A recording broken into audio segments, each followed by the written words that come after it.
I do this for my father, who I've only seen from time to time in my dreams. I do this for you. I do this for my mother, who's finally clean and no longer a fiend. I do this for you. I do this for my sister, my wife and my kids, cause they part of the team. I do this for all the naysayers and haters who made me one of the greatest. I know it kills you inside, that's why I do this for you.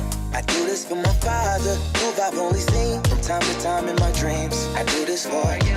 I do this for my mother, who's finally clean and no longer a fiend. I do this for you. I do this for my sister, my wife and my kids, cause they part of the team. I do this for all the naysayers and haters who made me one of the greatest. I know it kills you inside, that's why I do this for you. I do this for the kids who sit a bit outside the mix, who maybe cope through humor just to fit in for a bit, who never let the world know when depression's setting in. To all of those who know you, that impression don't exist, and it ain't counterfeit, it's just a way to counter it. I'm living things I dreamed about, I still encounter it. It ain't something that a cigarette or alcohol can fix, but all because of it, I flipped it quick, went on to write some hits. This a success, off another breath. This the first step in searching to be nothing less than be the best in what you do to prove their strength in being you. Learn so much in chasing dreams that I never would in school. Depends on where your passion lie, just no passion never lie. Life presents distractions, but your actions have to fortify the things that you believe in. Have to scream it like a battle cry and leave the ones who didn't looking stupid while they're asking why. Couldn't lie, I really do this for the ones I love. Those who treat the music as a vice and lyrics like a drug. Those who need advice on how to lift their spirit high enough to break out of the box they make of lives they know aren't good enough. Just because it's how it is don't mean it's how it has to be. This is what the uninspired testifiers fail to see. Jealousy results from being that which others fail to be, and if it means you're not with me, that honestly sounds fair to me. I do this for my father, who I've only seen from time to time in my dreams. I do this for you. I do this for my mother, who's finally clean and no longer a fiend. I do this for you. I do this for my sister, my wife and my kids, cause they part of the team. I do this for all the naysayers and haters who made me one of the greatest. I know it kills you inside, that's why I do this for you. Do this for my mother, she'll be working for the summer. Do this for my father, cause these days I often wonder what my life would have been like if I was not adopted. To grow up in a home where I was treated like a problem. I don't know, it's just a guess. Your guess probably good as mine. Lucky that I grew up in a home that wanted me to shine. Lucky that I grew up around some mountains we were taught to climb. Without that inspiration, I don't think that this would be my life. Do this for my friends who've scattered all across the country now. I'm out in Sweden walking back through life so I can write it down. Make a living off the sound, so crazy to say out loud. I'm the biggest thing since Travis Rice to come up out the town. Sorry, gotta stunt a little. Used to have my dreams belittled, but it's all a part of it. I know people's minds are fickle, lines between reality and dreams I blur like faded nights. Come up been so good for me, I wish that I could make it twice. I do this for my father, who I've only seen from time to time in my dreams. I do this for you. I do this for my mother, who's finally clean and no longer a fiend. I do this for you. I do this for my sister, my wife and my kids, cause they part of the team. I do this for all the naysayers and haters who made me one of the greatest. I know it kills you inside, that's why I do this for you.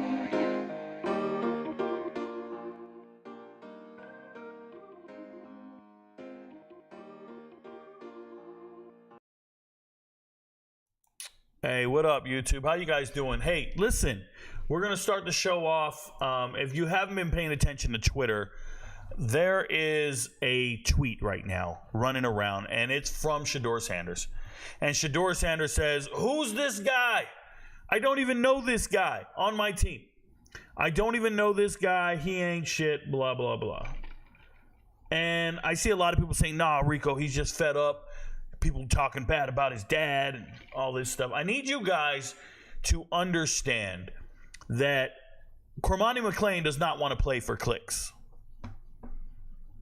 Cormani McClain was never with the inside crowd, was never in that inner circle, was not Shiloh Sanders, Bucky Sanders, Shedeur Sanders circle.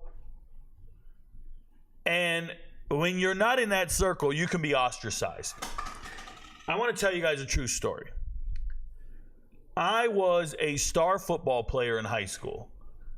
And my first 2 years, I was at this other school. It was called Indio High School. And we were phenomenal.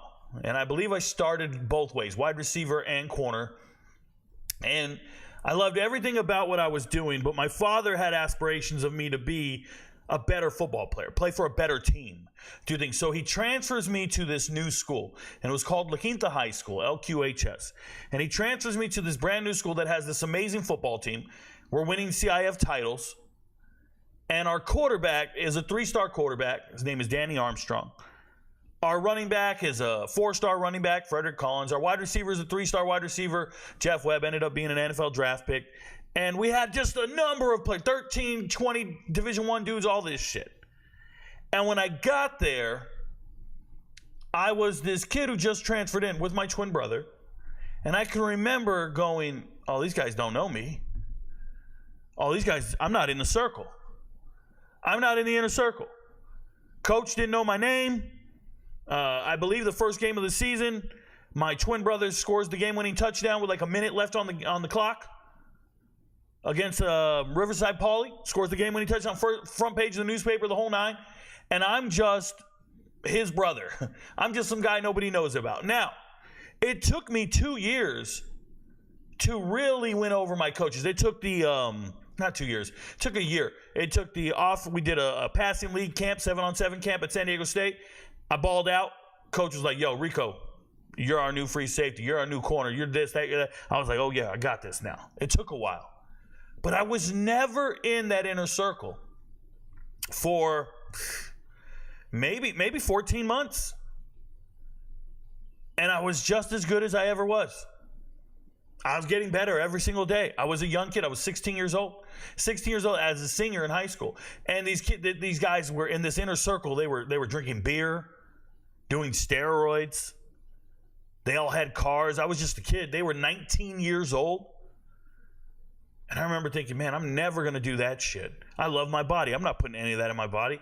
But they were just some weightlifting, superstar football players who ended up washing out. Let me just be clear. One of them, the quarterback, the ringleader of it all, ended up going to San Diego State, getting kicked out of school for steroids, getting kicked out of school for DUI.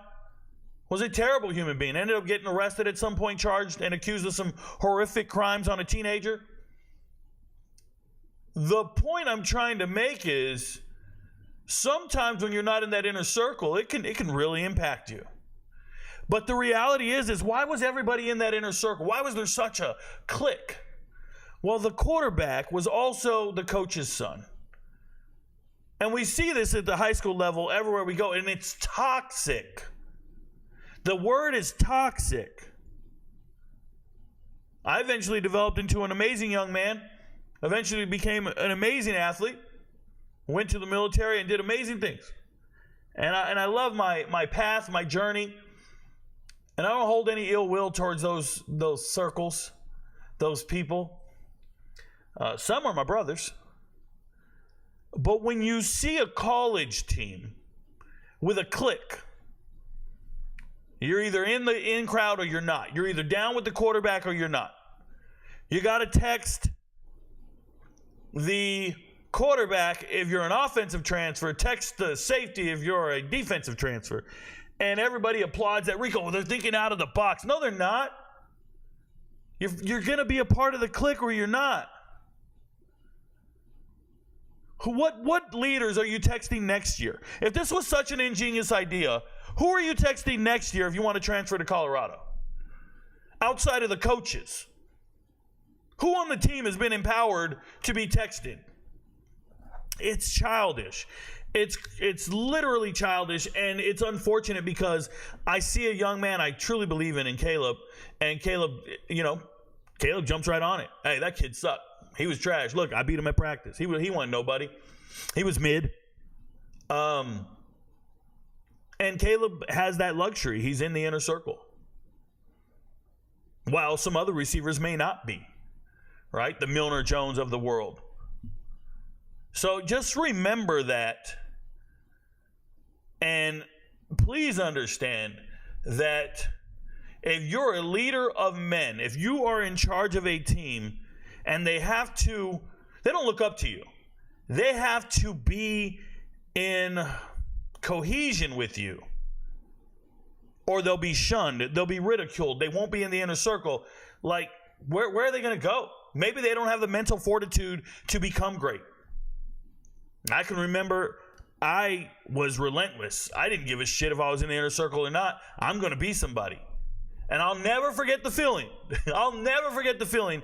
My senior year, before the season started, my head coach had to tell the newspaper who the best players on the team were.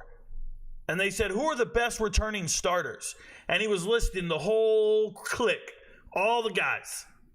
And then at the end, he goes, oh, and of course, Rico. Oh, I'll never forget it. It was in a caption underneath the picture on the newspaper. And I just thought, yes. I don't give a shit if they don't like me, bro. I know who I am. But not everybody's built like me. I wake up every single day ready to grind. And I don't care what you think of me, right? These young men aren't like that all the time. I was disappointed in the tweet. I don't care if anybody says family defending family, all that shit. I was disappointed in the tweet because if you are a leader of men, if you are a leader in a locker room, you should carry yourself that way. You don't get to say, who? Who was that? That guy was mid. You don't get to do that. 1 year from now, Shedeur Sanders will be in the NFL. 1 year from now, teams will be relying on him. And he's just going to be, what is he going to do? He's going to say, oh, who do we cut in August? Who are those receivers? I don't even know that guy. That's not how you carry yourself. Not as a leader. It's toxic. It's not okay. It's not. So just something to think about. That being said, today's episode, I'll be talking transfer portal. I will be taking your comments. I will be taking your questions. I'll do my best. I do not have any notes prepared for the show. We're just going to go off the cuff. And if we start going off on a tangent, we go on a tangent. I don't know how long we'll be here. We'll just talk. All right. So it's on you guys. You guys will drive the show. Your comments will drive the show. If you're watching us on TikTok, move on over to YouTube, and we'll go from there. Shout out to you guys. Thank you guys for being here. I'll jump into the questions. I'll jump into them right now. Let me load up the chat, and I apologize to you guys.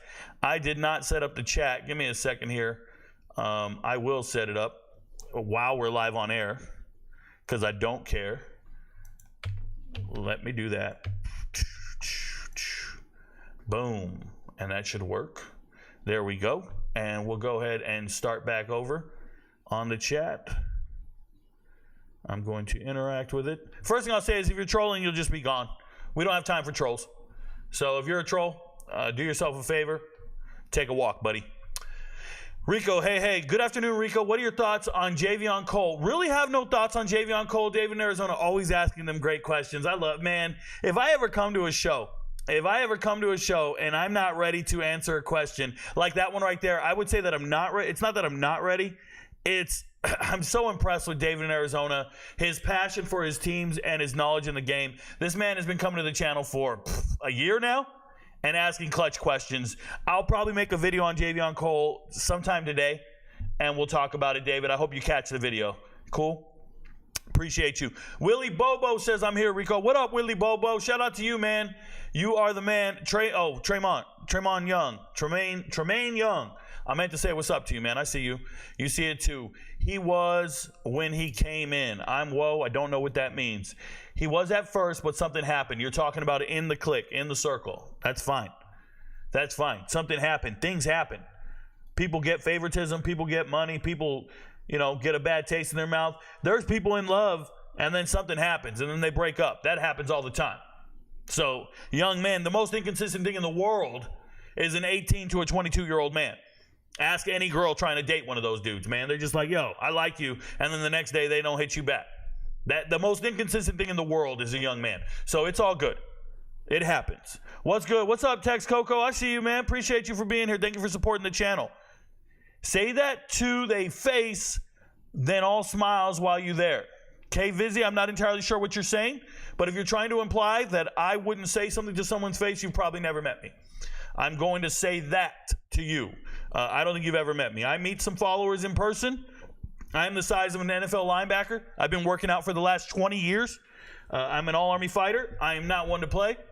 I don't fear anyone checking me. This is an adult over here. You guys are children. You might get nervous about a bully down the hallway. You probably walk home and go the different way so you don't run into somebody. Not me, bro. I'm walking through life. I'm good. Stress nothing. Drum Major, what's up, Drum Major? Didn't know you had a twin. That's a cool story. Well, I didn't give you the story, but my pops put in work, and I have a twin. There you go. That's the story. Oh, you're talking about the football story. Cool. You want another part of the story? He didn't play football his senior year. I did. Carolina boy, ain't no owner handing this kid the keys to a franchise. He needs to grow up and put the childish away. Fair enough. I think a lot of people need to grow up, and growing up doesn't always involve maturity. I know 40-year-olds who are immature. I know 60-year-olds that are immature. Growing up is about decision making. And before he hit send, that was a conversation he and Caleb should have had in a room somewhere. That was a conversation he should have had with his teammates, chopping it up in the locker room. That does not need to hit Twitter for the world to see. There's no need for it. It was an obvious hit piece. I made a video about it. I thought it was distasteful that The Athletic did a piece on Coach Prime, cutting 57 different players and where they are now, and to do it at this time when people are still trying to find schools and sign. I thought it was just distasteful to rehash something that's not relevant anymore.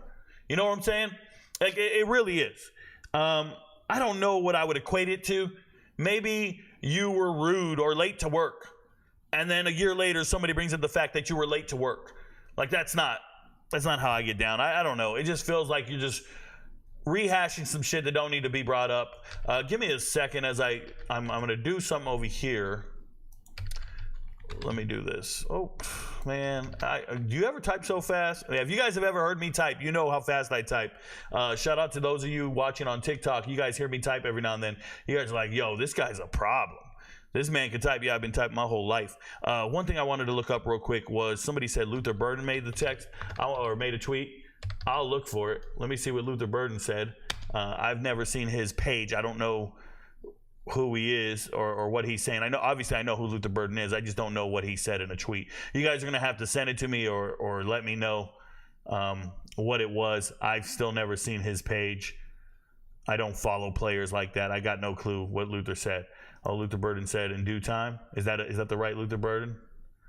That is, but maybe he's posting something else. Maybe he put it somewhere else. He hit replies. Hearing whispers he might be on the cover. Your biggest hater is never a stranger. Hey, your biggest hater is never a stranger. Never forget that. How about that for a quote? That's pretty beast, bruh. That's pretty beast. So basically, Cormani didn't stay down. Basically, that's the perception right now. I don't believe Cormani was talking about that type of clicks. Oh, very true, Marlo. I am telling you that you can apply it either way. I'm being creative with the headline. Marlo, it is not what Cormani meant, right? Cormani meant, I do not want to be in a program that's so focused on social media, which, by the way, I think every single program in America has a social media team. Everybody's getting clicks. So if you're not accustomed to the click culture of the internet, then you're probably not going to succeed moving forward. That's point blank and period. My bigger issue is the clique, CLIQUE, and if you're not in that inner circle, that's a problem. I like offensive linemen having each other's back. I like defensive linemen having each other's back. I like position groups who treat each other like family. We see that all the time. I'm straight with that all day long. But the minute it becomes you got to be cool with the coach's sons or you're not in the circle, that's a problem. Straight up, that's a problem. That is very toxic. That is not scale. That is not something that you can duplicate moving forward. It's just not cool. It's actually not genuine leadership. And we've seen it time and time again. I would tell you that could never happen with Gundy. That could never happen at Oklahoma State with Mike Gundy or Stoops at Oklahoma. That shit like that, that's not, but it happened in Colorado. It's problematic, man. Not good. Not good. I wish it was better. They had a meeting and Prime has his players do damage control. That's sad. Now, I'm not going to go that far. All you guys speculated that there was a meeting and Coach Prime sent all these guys out to say something. I'd imagine they all sat around and said, we're going to say something. And notice the players who do say things. But notice no one's coming to the defense of a former teammate in any way, shape, or form. And I don't even blame the player. That's what people need to understand. This is manipulation in the media. You should not be upset with that young man. How about the journalist who interviewed him to write the hit piece? Not a single one of you know the journalist's name at The Athletic. None of you read the story. It was behind a paywall. I read it. I took the graphics from it. I reposted it and used it just to get my money's worth. But more importantly, I don't pay for anything from The Athletic. I know how to circumvent the paywall. My thing is why is no one upset with the writer writing an irrelevant hit piece, and you're out here vilifying the kid who was interviewed for the hit piece, right? The player might not even know that they were going to write this story. I've interviewed countless people for stories, and they have no clue what the headline's going to be or the route I'm going to go with the story. That's not privy to them, right? I think it's misguided. It's indirect. Like, people are easily manipulated by a headline and by some quotes. I don't think they read the story at all. And if they did read the story, they need to really understand. In this instance, it's all about the messenger, not the message. It's about the messenger and the intent behind that messenger. It was not professional in my regard. Like, in my perspective, from my perspective, The Athletic should be ashamed of themselves for doing that hit piece. The timing was terrible. Rehashing an old wound was terrible. You know, some people, it's like bringing up a divorce when you're about to get married to another woman. And then somebody stands up and goes, well, last year in his divorce, he called his ex-wife a B. He'd be like, yo, that was out of character, but you don't know, you weren't there with some other shit going on. Why are you bringing that up right now? I'm about to get married and be happy, right? Colorado's about to find new players and be happy in the transfer portal, and they're bringing up some old shit. I don't like that. So I wish people understood where the vitriol and the hatred should be directed towards, and instead, these young kids are being manipulated into not liking an old teammate. They're being manipulated into starting drama and they're taking the bait. And they're going out there making themselves look like idiots on the internet and in front of the world when they shouldn't be doing this.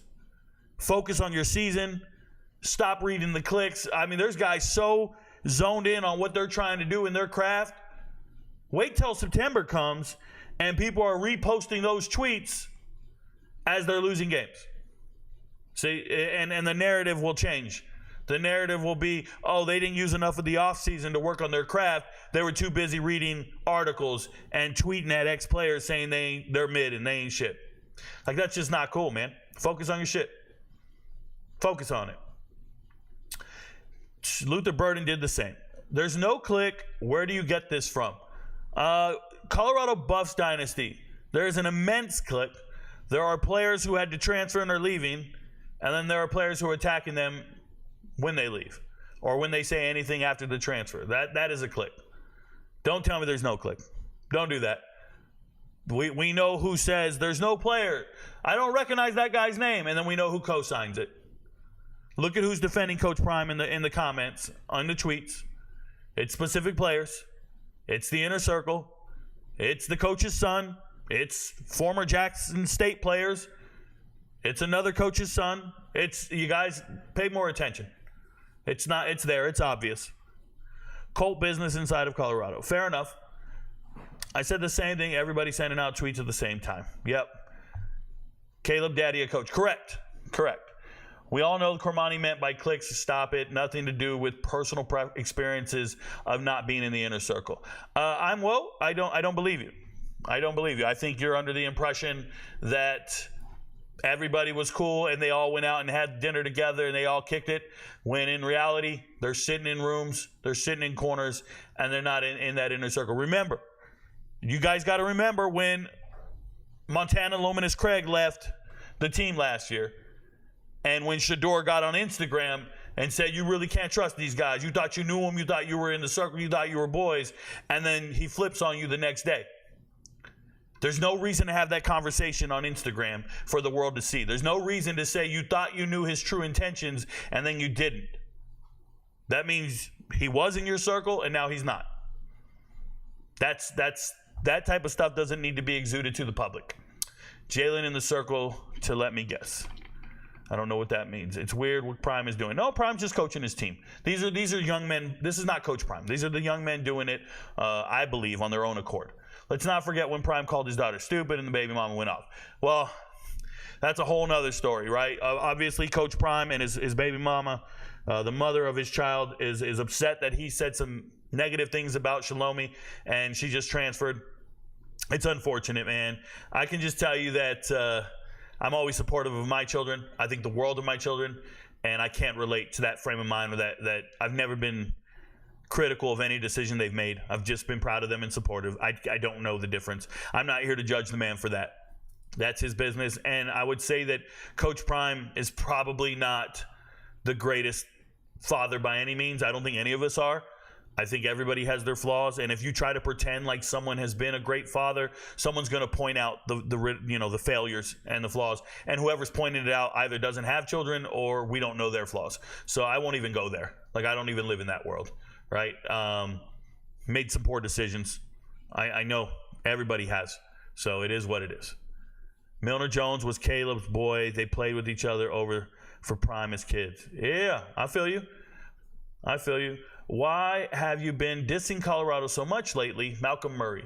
Just say that you bet your house on them last year and lost it all. Stop on your negative clickbait every day, bozo. So Malcolm Murray, I don't know why you're in the chat. I don't know why you're here if you don't support the channel. I'm not dissing Colorado every day at all. I'm very supportive of Colorado. You need to watch the videos without a confirmation bias. I think you watch the videos looking for anything negative or anything not positive, and you immediately assume that's hate. You just look for it. You watch the video, you go, wait, he hates Colorado. There it is. And that's your confirmation bias. And if you're not familiar with that, you are ignoring the positivity that I am saying about Colorado. I think Colorado's great. I don't gamble on sports, so thank you for assuming I bet the house. But if I did bet the house on sports, I bet that Colorado would win 4 games last year. I bet that Colorado would beat TCU and Nebraska when the rest of the world didn't. I got their win total correct, and I got their 2 big wins at the beginning of the season correct. I would be rich if I bet on Colorado. So nobody missed on anything. Calling me a bozo, that'll be the last time you talk in this channel, just so you're aware. Have a blessed day. I hope your life sucks. I'm doing your God's work. Thank you very much. Jalen Clark, Boise State thoughts. None really. Domino, Goblo. Damn, I don't know how to say your name, bro. Nothing really. I don't have any thoughts on it, only because shout out to Boise. I actually talked to their player personnel, Coop. He reached out to me on Twitter a while back. But I will be breaking down Group of 5 teams later this summer. When I get to the Group of 5, right now I'm on Power 5. So I have not really dissected what Boise State's been doing and how big of a move it is, to be honest. So I owe you an answer. Please stick around and I'll get there. Rico, you're a talented star and not looking to be a sheep. That's why I F with you. Shout out to you, GFT. I appreciate the support. You know, when I started this, I had to think of a strategy on how I wanted to be successful. And there's a couple ways to go about it. Number one, you can try to be a beat writer or a fan page for one specific team and find everybody that rocks with that team and only do that team and do the whole channel just for that team. I decided, no, that's not enough. There's not enough fans for one team. I want to do 134 teams. But I also don't want to be a fan page. I want to be informative and give my own opinion on every single topic. And what that means is people value your input. If they don't value it, they won't watch it. But they value your input and they know it's going to be authentic. They know it's going to be real. And I refuse to watch other news outlets so they don't influence my assessment of the situation. They don't influence my assessment of what's going on in the world of sports. That's why I love what I do. I appreciate you guys for being here and trusting me with that. Be vacationing with kids. I will take things that never happened for 500 from Alex. Yeah, it's just trolls. Just trolls being in the chat. Just children, man. I don't have time for that. Hi, J-Dot, Tremaine Young. Yo, y'all making videos over nothing. I think y'all jealous because you're not the guy in real life. Day-to-day bums. Yeah, man, making videos over nothing. I make a living making videos, but they're truly over something. This is a live stream. This is not a video. This is a live stream, and I don't really do these for money. I do these to interact with my followers and my fans. When they send enough DMs in the day, I'll say, all right, I got to answer all these questions. Let's go. And we're going to actually be looking at the transfer portal, and I'll talk about certain players. But I'm not too concerned about making content for money or anything like that. I get paid whether I make videos or not. I wish you guys understood how memberships work. It has nothing to do with views. So anyone who says I'm making money off of views has no earthly idea what I'm doing. I am making money based upon memberships, and my memberships don't go anywhere. People sign up for the whole year. People sign up every month. I'm not worried about it. I'm good. So you can choose not to click on the videos. That's what you do. When I see content creators who suck, I don't watch their videos. I don't go in there to tell them they don't know anything. I just don't watch their videos. I've heard people in public just sound utterly ignorant. I don't stop them to be like, you don't know what you're talking about. I don't do that. So why you come to my channel to do that, I'll never understand. It doesn't serve a purpose. You're wasting your energy. Daniel says, is Tacario Davis staying put at Arizona? Yeah, they don't know what they're doing. The recruiting websites are completely uninformed. Tacario Davis did all of entire spring football at Arizona. He's playing at Arizona. There's nothing else to talk about there. He's an Arizona guy. Congratulations.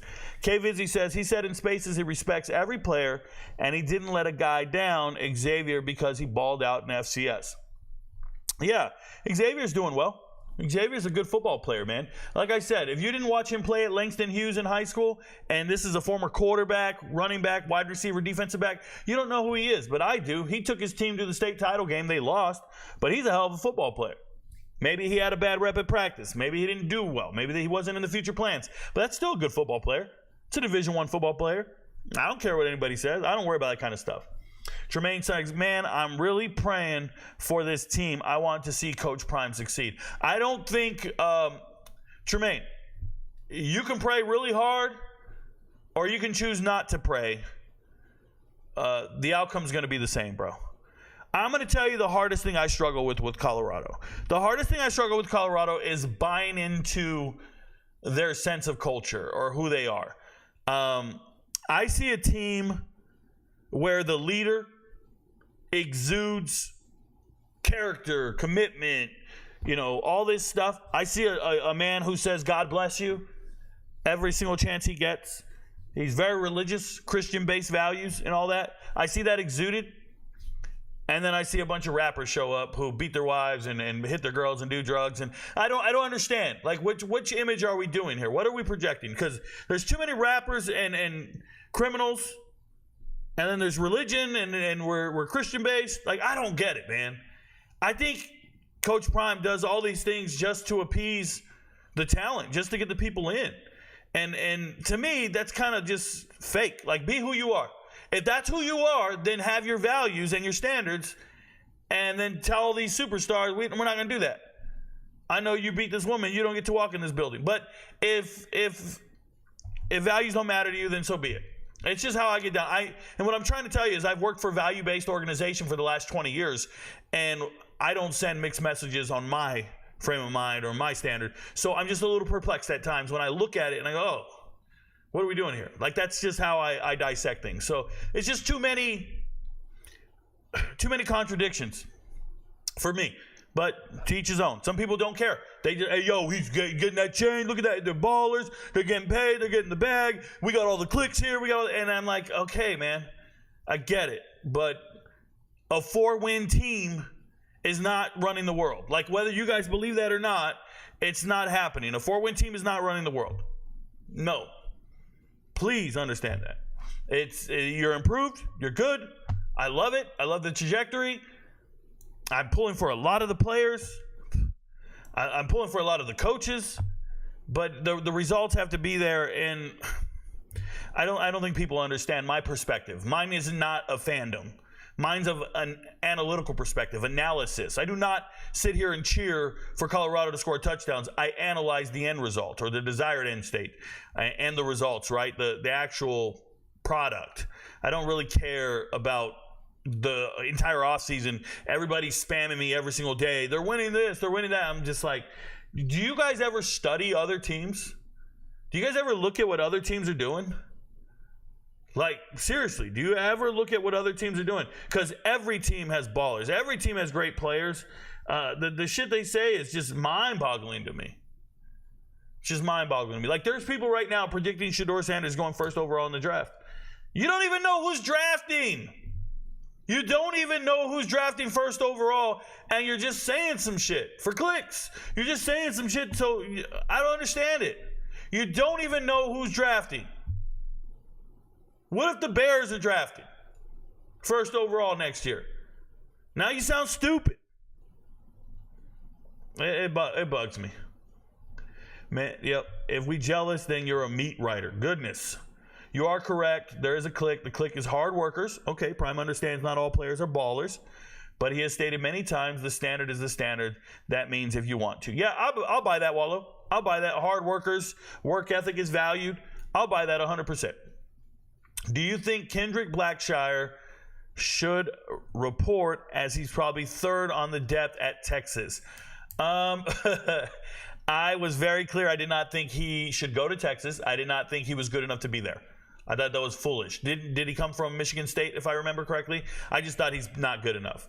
Colorado, then you'll work. What do you think of Gentle Hunt from FAMU? You know, there's some FAMU kids that are worth talking about. Gentle Hunt's not on my list. Just keeping it real. I'm going to go down the list of 24/7 athletes in the portal, and Gentle Hunt's not on my list. Big fan of Rico Femdog from TikTok. Word, appreciate you, Life. Thank you for being here. What are your thoughts on D'Angelo Pons? Do you think he's a good freshman cornerback from JMU, or nah? I know the on-3 rankings say he good, but we know the sites don't know much.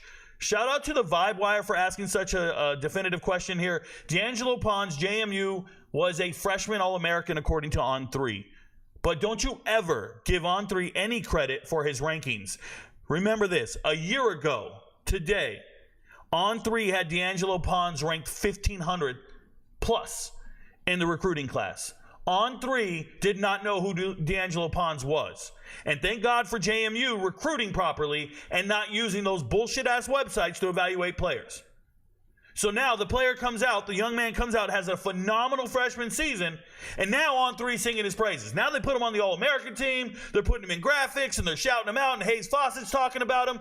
All these dudes are tap dancing because they missed on this young man. And they're doing their best damage control. They didn't like him a year ago. He wasn't shit. 1,500? How do you miss? How do you miss by 1,500? You know, last year for the NFL draft, I had C.J. Stroud number 3 on my list. Number 3. Number 1 was Jake Haener. Number 2 was Bryce Young. Number 3 was C.J. Stroud, quarterbacks. The rest of the world had C.J. Stroud at number 2, behind Bryce Young. We all missed it. You missed it. C.J. Stroud's the best quarterback in the class. You missed it. The rest of the world missed it by 1. I missed it by 2. But I hear about it every day. My comments, my sections, I hear about it every day. C.J. Stroud. Rico said C.J. Stroud's number 3 quarterback coming out. I missed it by 1. Could you imagine if I missed it by 1,500 and nobody said shit? Nobody said a word? This is happening all day. They have a running back just hit the portal, right? DeMarcus Bowman just hit the portal out of UCF. In 2020, he was the number 2 running back in America. Went to Clemson for about 2 months, transferred to Florida, spent a year there, then transferred to UCF, been there a year, now he's back in the portal. And everybody's calling him a bust. They're calling him a bust because, man, Bijan Robinson was number 1 that year. Bowman was number 2. And number 3 was some other pro. I forget who it was, but it's somebody. Jahmyr Gibbs was 4. Jace McClellan was on the list. It was a who's list of running backs, and this man was number 2. And they're blaming the player. They're calling him a bust. No one's blaming the website for missing.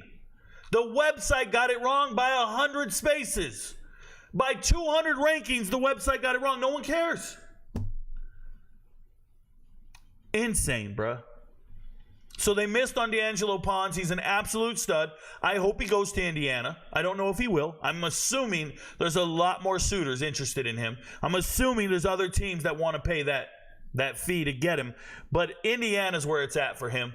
Indiana, his entire coaching staff went over there. The trajectory at Indiana's great. Yes, they brought over some other studs. But I hope he has that relationship with that coaching staff and they win out. Just like when they won Surratt, I hope it happens. I love D'Angelo Pond's game. Shout out to you, VibeWire. Thank you for asking a great question. Not you, dude. I love the content. Word. Rico, my boy Darius Masu, okay, made it. And Chevin Cordero, let's go. I appreciate all that you do, brother. Hey, shout out to this man asking me about these Hawaii kids, San Jose State kids, and the Islanders and that whole process. Shout out to them. I'm glad they're making it and pursue a career in football. It's pretty awesome. Oh Lord is live. I am live. Shout out to you, Mad Titan Gaming. Tremaine Young says, Travis and Cremani were always together when he first arrived in Boulder, but towards the end, I never saw them together. Well, yeah. One's a negative influence on the other, right? One's working hard. One's preparing to be a pro. You outgrow your friends. You outgrow your friends immediately. I remember when I joined the Army, we were all privates. We were all specialists. You live in the barracks. And then I remember sitting at a lunch table. I say this story often. I remember sitting at a lunch table, and I was sitting with all my friends. And this sergeant major walked up. I don't even remember his name. Maybe it was McDuffie. He's obviously much older now. And he just walked up to the table and he just said, which one of you guys is going to be a first sergeant someday? And I remember looking up, and the whole table, I thought, none of these are ready for this. It's going to be me.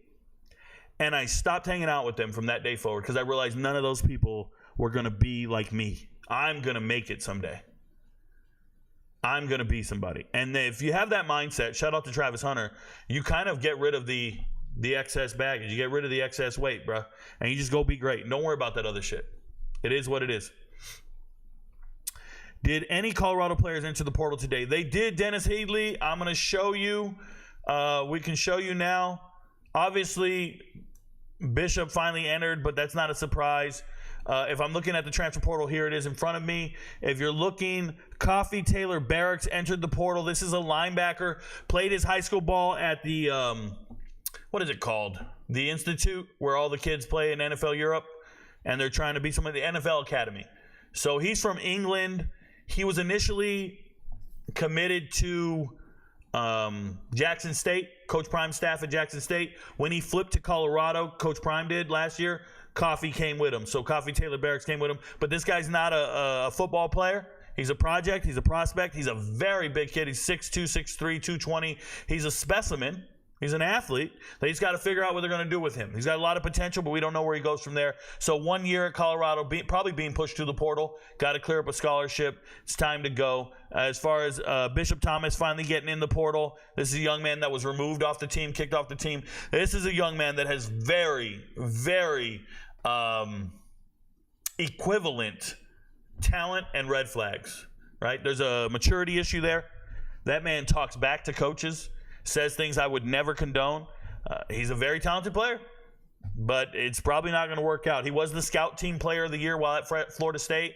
Transferred in last year. You remember he threw these devastating blocks at the goal line. He was able to run down on kickoff and make a tackle. He's an exceptional athlete for being over 300 pounds. He really is. But, my God, is he not someone I would want on my team or in my locker room. I think he's going to die in the portal or someone's going to give him a chance thinking that they can fix him. And just remember, every time you see one of these character concerns hit the portal, it's bad, man. I was watching a live stream before this show of one of my live streams from August 1st, and all the players that were left in the portal and all the players that were getting signed on August 1st. It was all character concerns. It was dudes who'd been arrested before, kicked off of teams, accused of various things. It was intense. And I was watching that episode going, holy shit, that kid found a school? That kid got signed? That kid got signed? And I was saying, I don't think this is a good locker room guy. I don't think I would add this to my team this late in the cycle. You just had all your summer camp, and you're adding this kid because you know how bad you are at this position group. It's probably not going to pay off. And I feel like Bishop Thomas from this day forward is going to be one of those young men. I believe Bishop Thomas is a much bigger issue than Cormani McClain. Like, Cormani McClain has work ethic issues, right? He's not professional. He's not approaching it in a professional perspective. Bishop Thomas, from what I've seen, and I watched it on video, man, just Not good. And people will say things like, well, Rico, he's got a mental issue. He needs this. He needs therapy. Yeah, that's part of the makeup, man. That's part of the assessment. If you need those things, then you're probably not who I'm looking for, right? If I meet a girl and she's really hot, and then I find out she's dealing with depression, she cuts herself, she's got this, and she's got all these other problems. She's on 3 different medications. She needs Zoloft to go to bed at night. Like, I can't mess with her. Don't care how good she looks. That's part of the metric. It's part of the evaluation. So you might have a young man with some mental health concerns. You might have a young man with discipline concerns, respect for authority concerns. And I don't want any of that in my locker room. Personally, I don't want any of that on my team. I don't think it's conducive to winning. So that's how I feel about it. Let's go back over here. It was a hit piece. This is a big nothing burger. Yeah, Dub Will, I'm with you, man. It's a big nothing burger until you start seeing leadership act out, and they shouldn't show their true colors if it's this negative. Like, that's all I'm saying. Let it slide then, let it go. It's a big nothing burger. So I walk past some people, they call me a bum. There's kids in comments calling me a bum, and I don't worry about it. That doesn't bother me. Why? Because I know I'm not a bum. Because I know it's not a problem. So if you read something or you see something about yourself and you know it's not true, you can defend yourself. You can see what it is. It's obvious. But if you can't see the manipulation or the biased nonsense that the Athletic's doing, and you retort back just the way they wanted you to, that's distasteful, man. I wish they were more I wish they had like training or something. They were more well versed on this, because it's bad. I'm watching young men just act not out of character. They're acting in character, but it's just, let it go. Let it go. Happy Taco Tuesday, everyone. There you go, Steve. Cormani does have NFL potential. Hopefully everything works out for him. Yeah, Tremaine Young, I think he has athletic talent. I don't know about NFL potential at all. NFL potential, I think that's reserved for some other shit. Like, I watched guys not get drafted this weekend that started 43 games in a row in college. I watch guys, the undrafted free agent list is some of the most athletic and talented and accomplished players you'll ever see. It's not just about being in shape or fast or have the right metrics. No, man, those guys put in work for years upon years. So, and they didn't get drafted. So for a guy like Herman McClain, that doesn't move me, man. I'm not that guy. I don't believe in him to that extent. I will not even mention NFL when talking about that young man. Like, that's not cool. Let me get back to the chat here. I apologize. I'm trying to pull it up. I have to, excuse me. I have to interact with it to scroll it. Give me a second. We'll keep going. Sorry, guys. Only write one question once and then be patient. How is Syracuse doing in the transfer portal? Is Justin Ross Simmons a good addition to their wide receiver depth? Fear Metro. So, Fear Metro, Syracuse is doing pretty good. The only team that I think is really dominating in the transfer portal this spring, at least in the last week or so, is Cal. And Cal's doing it again, man. Cal is beating people out for recruits.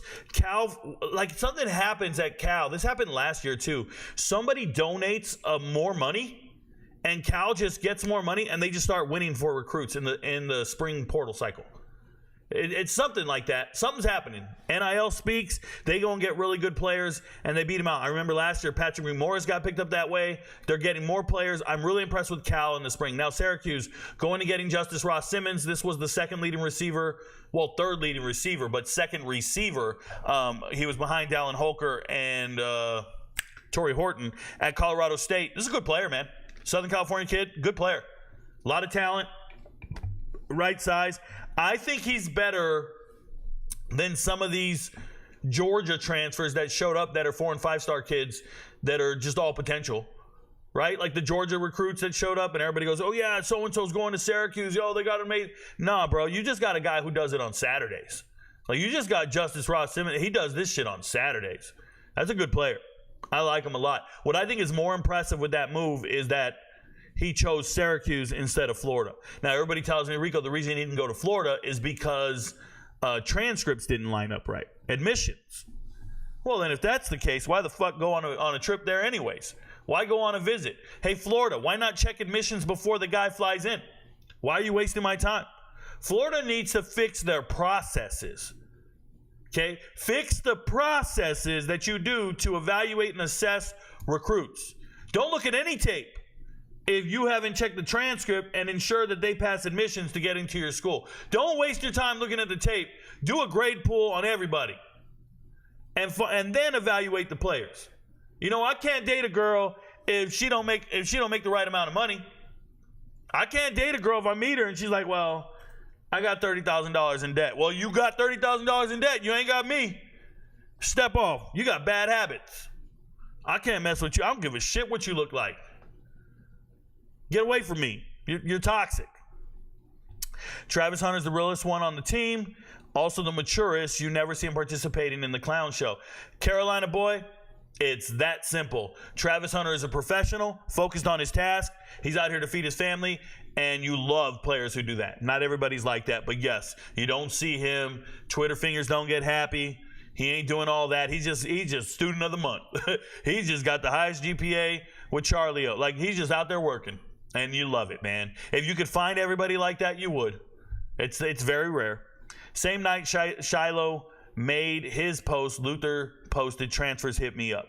Oh, okay. I get what you're saying. Yeah, I'm not a fan of it. I don't give anyone a pass on it.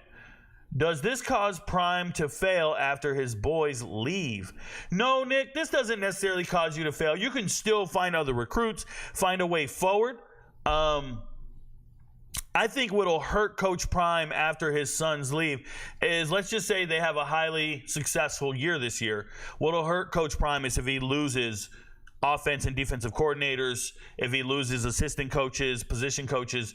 That's a part of the game that he's never really experienced to the degree of other coaches. Like, there are coaches that continuously lose their support staff and continue to be great. That's what makes them great coaches, right? Lane Kiffin don't give a shit who leaves. He's going to figure it out. Saban did it for years. Dabo's struggling with it right now. Dabo loses Tony Elliott to Virginia. His offense has not looked the same since. It's hard to keep it going. What I think the biggest issue Coach Prime's going to have is he is not an offense or defensive coordinator, and he's never been one. That's the most glaring issue I have with him as a head coach, is you don't have that to fall back on, especially if he were to get fired. Most head coaches, when they're fired, they take a lesser role on another staff. Just remember that. When you get fired and you're a head coach, Chip Kelly, he wasn't necessarily fired, but you see some head coaches who are fired, they end up an offense or defensive coordinator at another school. Coach Prime does not have that luxury. Nobody's going to call him to be an offense or defense coordinator. He's never done that job before. He's an all or bust type of hire. And I think once you lose those other position coaches, it could be problematic. Because somebody's going to come calling. And if you're very successful, somebody's going to hire you. Now, if you're not very successful, there ain't nothing to talk about. There ain't nothing to talk about. If you win 7 games next year, that's not very successful, especially at the height of your talent pool. And what I'm referring to is having Shedeur Sanders, having Travis Hunter.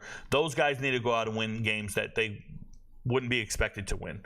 I'm not trying to have an unrealistic expectation for Coach Prime and his team, but I'm telling you, if it's a 6 or 7 win season, the momentum isn't going to be equivalent to that of a team that had 6 or 7 wins in another conference. I would say like Indiana. If Indiana has 6 or 7 wins next year, holy shit, are they going to be shooting to the moon?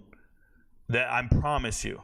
Because of their coaching staff and who they brought in and the continuity they're going to have, and their best players are still on the roster type thing, right? So it's just, you got to study this, man. You got to study this. I hope the best for everybody, right? I really do. Cromani was smoking, bro, but Prime didn't expose him. You don't know the facts. Ken James, I don't think you understand. None of that has anything to do with. Like, when you say Prime didn't want to expose him, then how do you know, right? Then how does everybody know?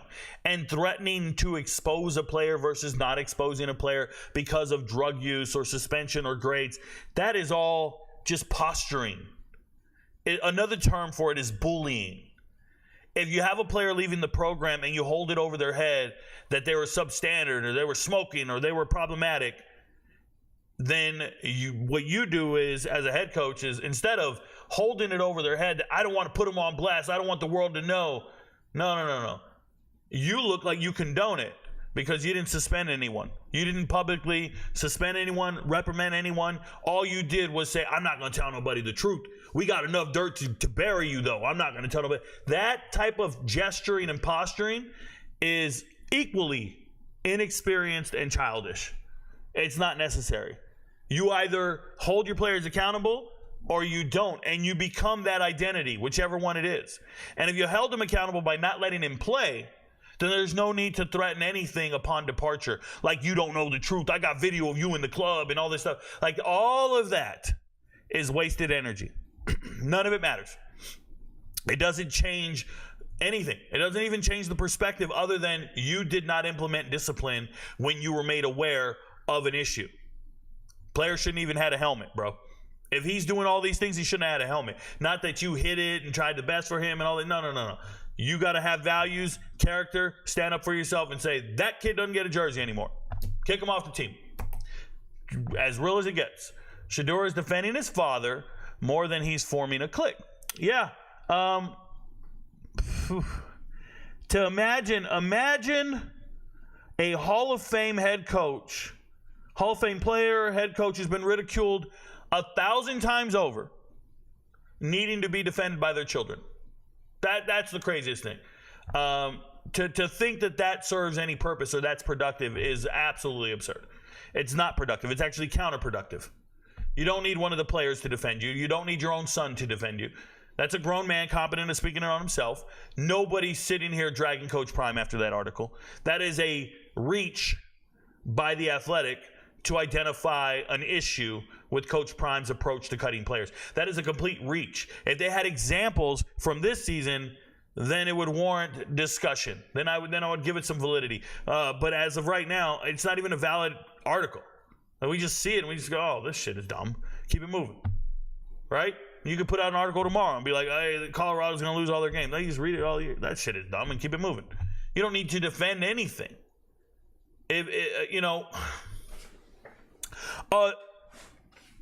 dog doesn't bark at parked cars.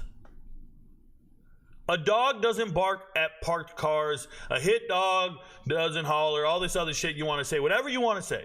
What I'm trying to tell you is if this story doesn't mean shit, and it's not true, then no need to bark at it. No need to even talk about it. Just let it go. It ain't shit. And I feel like that story ain't shit. So you should have just left it alone. I don't think Dion has the pedigree to get a high NFL coaching spot just yet. He hasn't done much in terms of coaching success. Well, real life, that's a valid statement. I also don't think Coach Prime is in a position for anything like that as far as position coaches go or developing players. It's just not there, right? Forming a clique versus a player. Got it. Yeah, I feel you, the interviewer, is weird. Correct. And yes, the hit piece was disgusting. Yes, easily manipulated. Full of punks to work for the old boys club in sports. They work for the old boy club in sports. Well, I also want to say this. The Athletic oftentimes has really good articles and really good investigative reporting. This one was just, it was a miss for me. Yeah, I never want people to target the guy, but they will anyway. Man, if they run the tables in the Big 12, the hate's going to be real. They will not run the table in the Big 12. I wish you guys studied the Big 12. And I wish you guys studied the teams in the Big 12. Colorado will be just fine. Run the table in the Big 12. That is absolutely one of the most absurd things I've ever heard. Oregon stomped out Colorado like they didn't belong on the same field.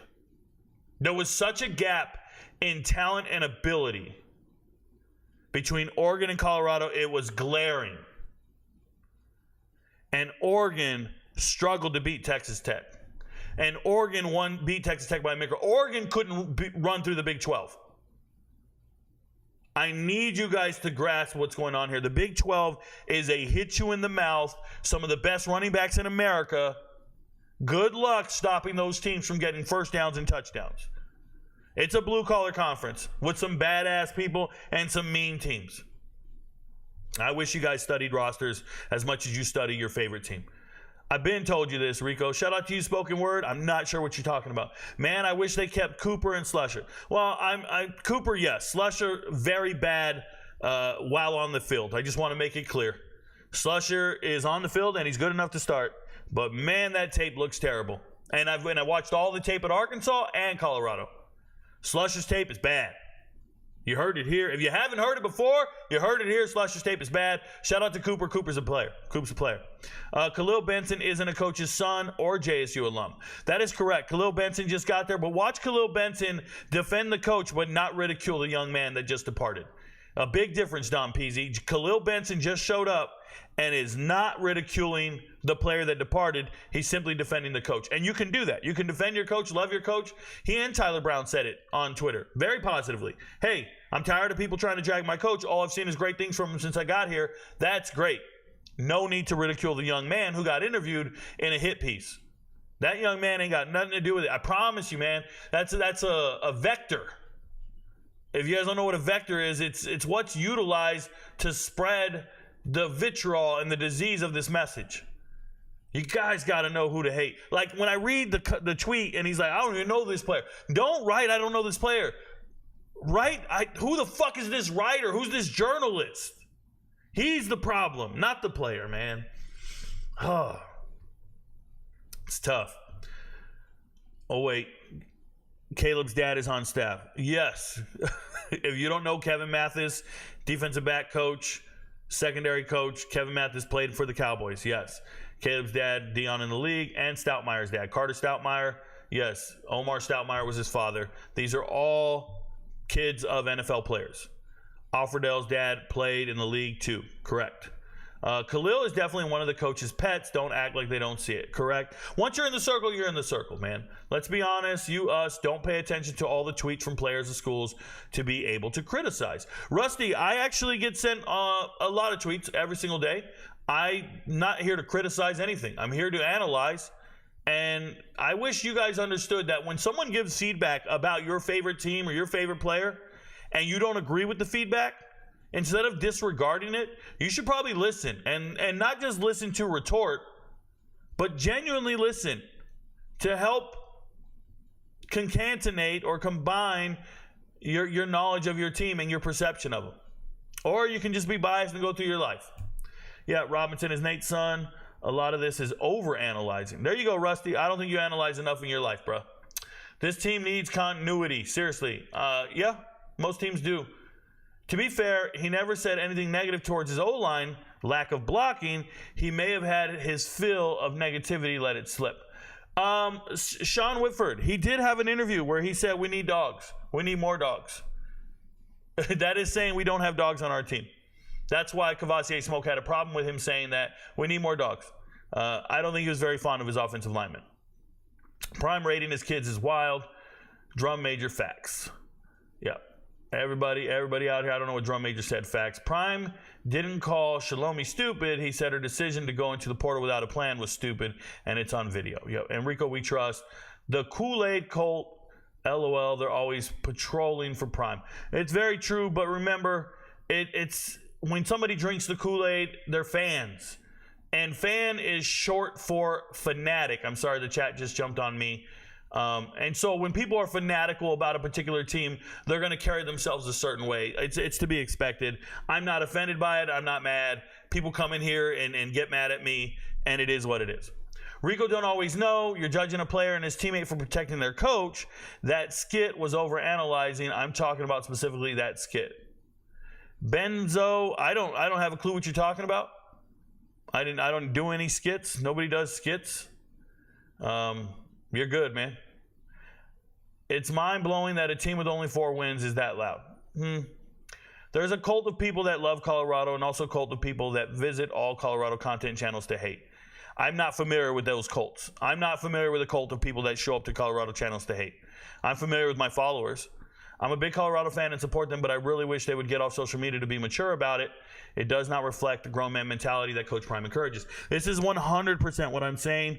Shout out to Selena Sessions. She's letting you know the same thing that I'm saying is if Coach Prime chants this mantra and encourages this particular standard of how to carry yourself, and then the biggest beacon on the team is your quarterback, and he does not coincide with that mantra at all, that's problematic. These aren't real Buff fans, just delusional YouTube Buff channel fans. Yeah, I'm not familiar with them. Prime didn't call his daughter stupid. He's referring to her decision. Okay, man, let it go. Thoughts on Kalen DeBoer at Alabama? He's doing great. I see him winning in the transfer portal. I think he's assessed his roster and realized he has some holes, and I hope he does his best to fix it. There are some holes at Alabama. I think Boise can do something. There you go. Ex-wife, not baby mama. Anyway, I agree that there are cliques at Colorado. Cormani was clearly never part of the inner circle. It may have helped him to get through the youthfulness. I hope they fix that. Touche. Easy Emmy says, Rico, you the GOAT.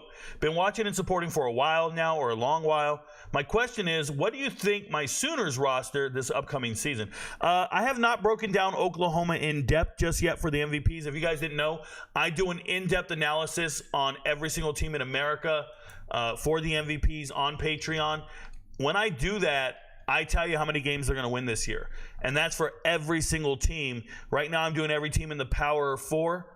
And I'm currently in the Big Ten, and I have not done Oklahoma. What I can tell you, obviously I know the players on Oklahoma, but when I give an answer like this, I like to be extremely informed and never get it wrong. What I can tell you is Oklahoma's the real deal.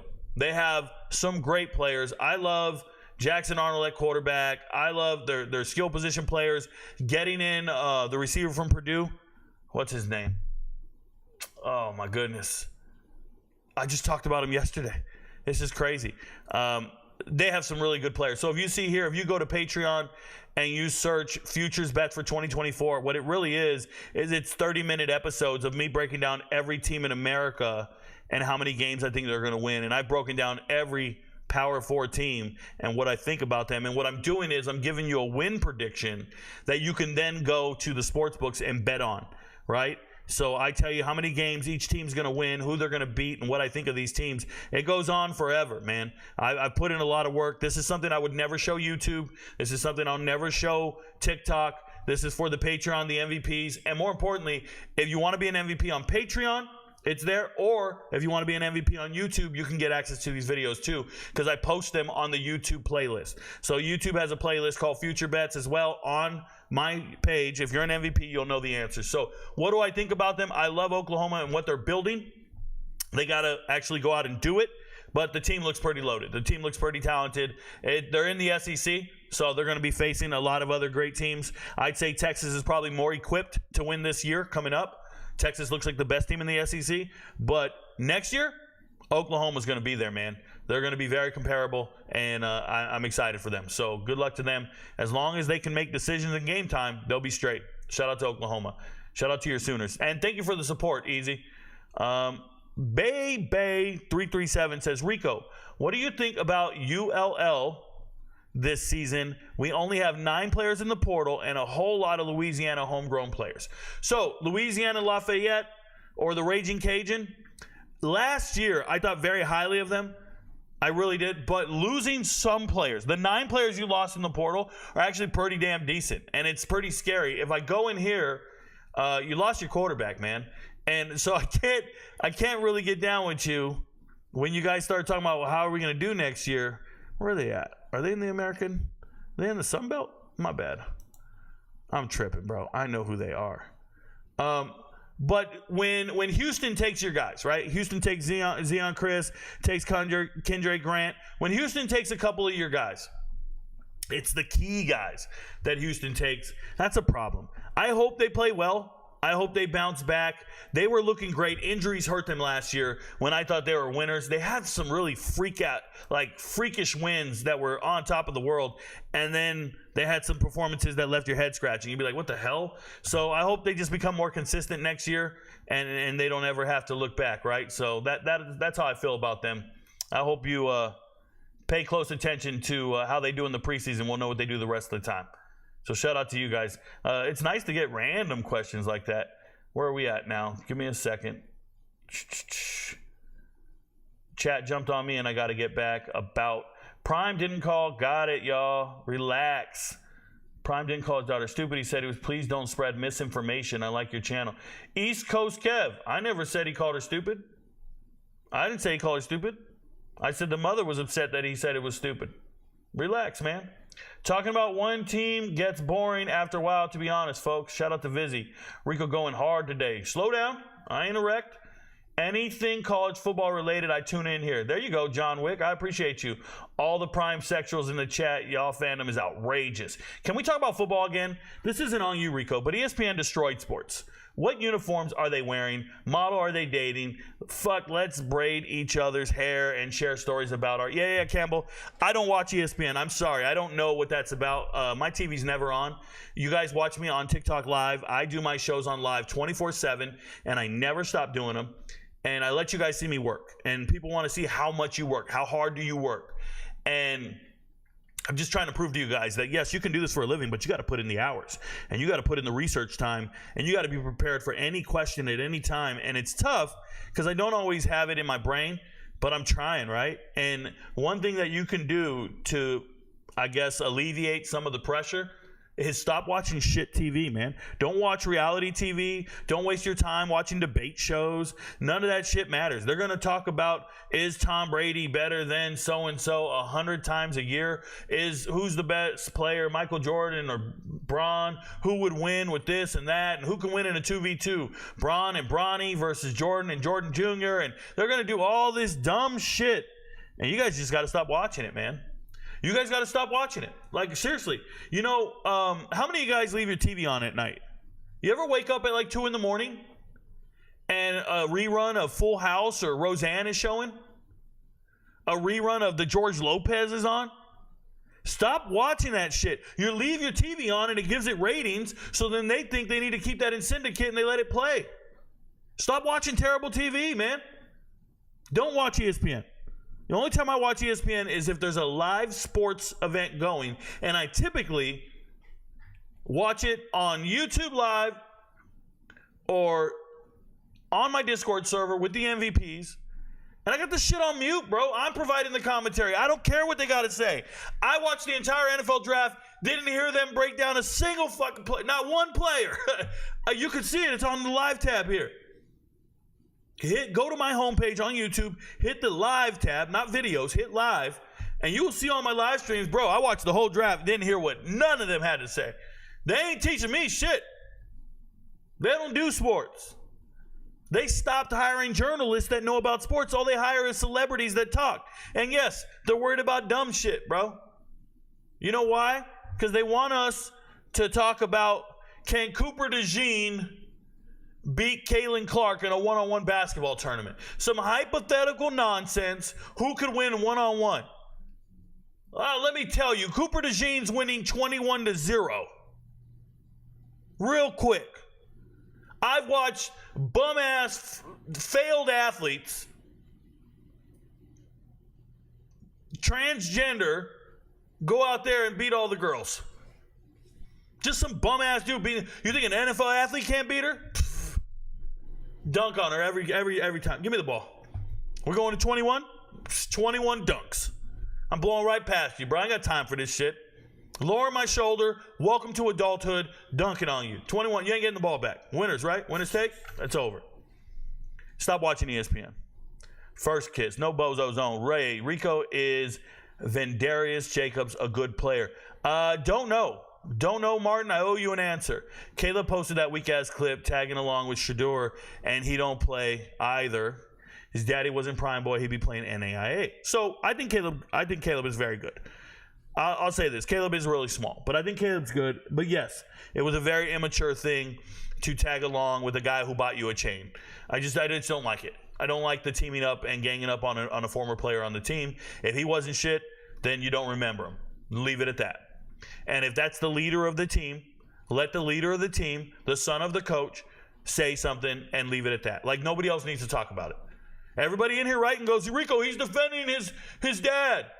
Well, then no one else needs to defend it because that's his son defending his dad and no one else needs to. But that's not what happened in here. He started an avalanche of ridicule of that young man. He started it. He wrote the post and gave the green light for everybody else to jump in on it. Now, everybody else saw your leader do it. Now they'll do it. No one else said a thing until he said it. Now everybody's going to jump on it. It's that mob mentality. And mob think is a very negative thing. The negative connotation with group think and mob thinking. And that's what that is. Thug life. Shout out to you with the DNA.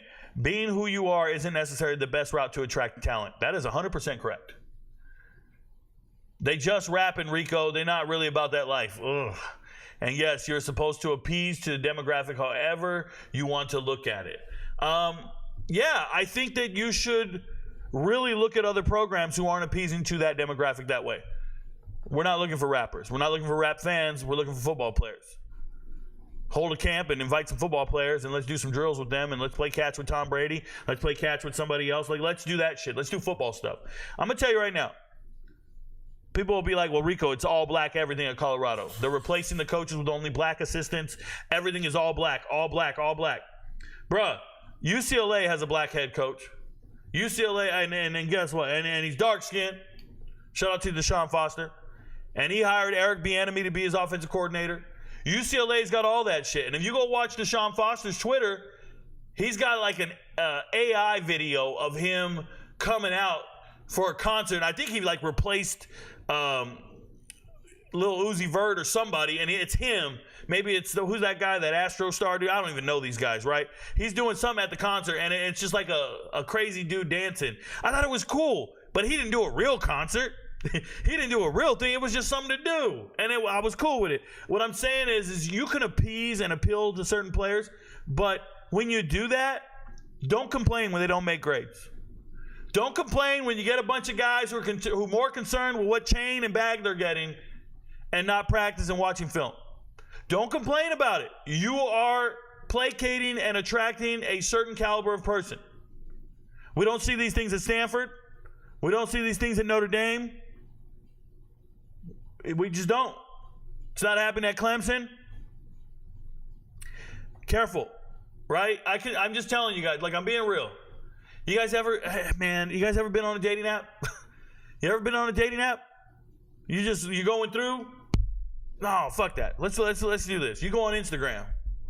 There's a girl on Instagram right now, twerking, got her ass out in a thong, whatever. Read the comments. Dudes will be like, "That's wifey status. I'm wifing that up. I'm doing that." And you're like, how the hell are you wifing that up? That's not wifey status. Wifey status is a girl who posts only selfies on a private page and only has family on her page. You got to be careful what you're attracting, man. You guys got to do better, right? You got to see the red flags before they get there. So when you're doing players, man, when I do player assessment, sometimes I go to their Twitter and it'll be every post is like, go get that bag, to all his old teammates. Gotta get paid, get that bag. Dude, I immediately don't want that dude on my team. I had a young man talking to me. He wanted to transfer to Colorado. He reached out to me and we talked for an hour on the phone. I said, all right, man, I'll talk to the coaching staff. We'll see what I can do for you. When I talk to the coaching staff, I say, by the way, this man wants money. He already said it. He wants money. That went nowhere. You got to change your priorities. You got to change what you're trying to attract. I tell the story all the time. I found a girl on a dating app. Beautiful. Thicker than a Snicker. Finest girl alive. Blah, blah, blah. Guess what? Lived at home with her parents.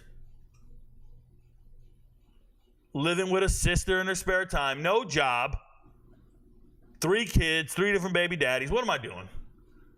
I got to pick and choose a lot, but man, stop being impressed with the glitz and glamour. Stop being impressed with all this shit and go after, like if I go to your Twitter and all I see is workout videos and you grinding every single weekend and all you write on your tweets is waking up as part of the battle. Like if I just see you locked in, then I want you. Man. I see these guys, Riz and Cheney, posting on Twitter every single day. Every morning they post an inspiration quote. They say they're on the grind again. They say they're working. They've been in the office from 6 a.m. to 10 p.m. That's somebody dedicated to their craft. I can get down with that. If you're just, we're just different, man. We're just different. It is what it is. I appreciate the comment, Rosie. Benzo says, now if Colorado go on and have a great season, it'll make you look like a misinformed content creator, and also here you are painting an image on players by mentioning of rappers, etc., etc. Benzo, I have zero concern with being misinformed as a content creator. Zero. Your depiction of me does not define me. So you might think I'm right or wrong, or you might not agree with what I'm saying, but I assess 134 FBS level teams. You only care about one. I care about 134 different assessments. And if I get it right 70% of the time, I am the richest man I could ever be. I don't think you understand what I do for a living. I don't think you understand how I get down. You're under the impression I make videos for clicks, and I'm going to look silly in a video if I was right or wrong. Colorado plays 12 games. 13 if they get a bowl game. 14 if they get a conference championship and a bowl game. That is 12 times for me to be right or wrong about Colorado. They're one of 134 teams. I don't give a shit if I'm right or wrong about Colorado. You might care. You might hold on to this and be worried about it. I do not care. I have 134 teams to talk about. Please, don't do that, man. You don't even know what I'm about. I spend my entire day informing gamblers on what they should be doing with their money. I don't give a shit of what these fans think of my videos. I hit and I miss. I hit and I miss. I tend to hit more than I miss, and that's why I can make a living. But if you go to Patreon, could you imagine if I was worried about perception? I wouldn't make these videos. You know that right here, I broke down some UFC fights. I'll do this. I'll go to my page. Give me a second here. My bad. Bear with me. Peep this. This is NFL draft content. This is a fight card. I gave all these predictions in these videos. You don't see them. They're all locked. They're only for the MVPs. They're only for my members. Every single one of these videos, I give a prediction. You know how many I got wrong? 6. 6 of them, I look like I don't know what I'm talking about. I'm misinformed. I don't give a shit, bro. I got to keep moving. I got to keep making videos. I think you misunderstand what it is to talk about sports. Let me help you out. When you're talking about sports, Benzo, you don't have to be 100% right. You don't have to be 100% right to know what you're talking about. Only in this world do people think you must be 100% right or you don't know what you're talking about. Only in sports media content. I've got over 3,000 videos on TikTok. I've given, let's just go 2,000 sports predictions. And I've missed on about 40. You think that defines me? You think I'm worried about that shit? Shoot or shoot, bro. Shoot or shoot, man. I go to the club. I ask a girl to dance. She says no. I don't just quit. I don't know what I'm talking about. I keep going and keep going and keep going. And then when I get one and I get it right, I get on the floor and I start dancing. And then all them other girls go, damn, he's so nice with it. I should have said yes. I could have had a different life. I do not give a shit what you think of me after this video. I do not care if I hit or miss. Like, I don't give. What are you doing? You think I make videos and I'm worried about the perception of me? I'm going to be right and you're going to rock with me, or I'm going to be wrong and you're not going to rock with me. But I'm telling you, I have traction and a following, and I do this for a living because I'm right. You write comments, make no money doing it.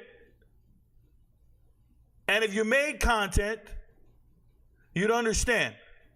If you made content and you took shots, you'd understand. But you're just walking, you're the guy in the club going, she ain't gonna want to dance with you.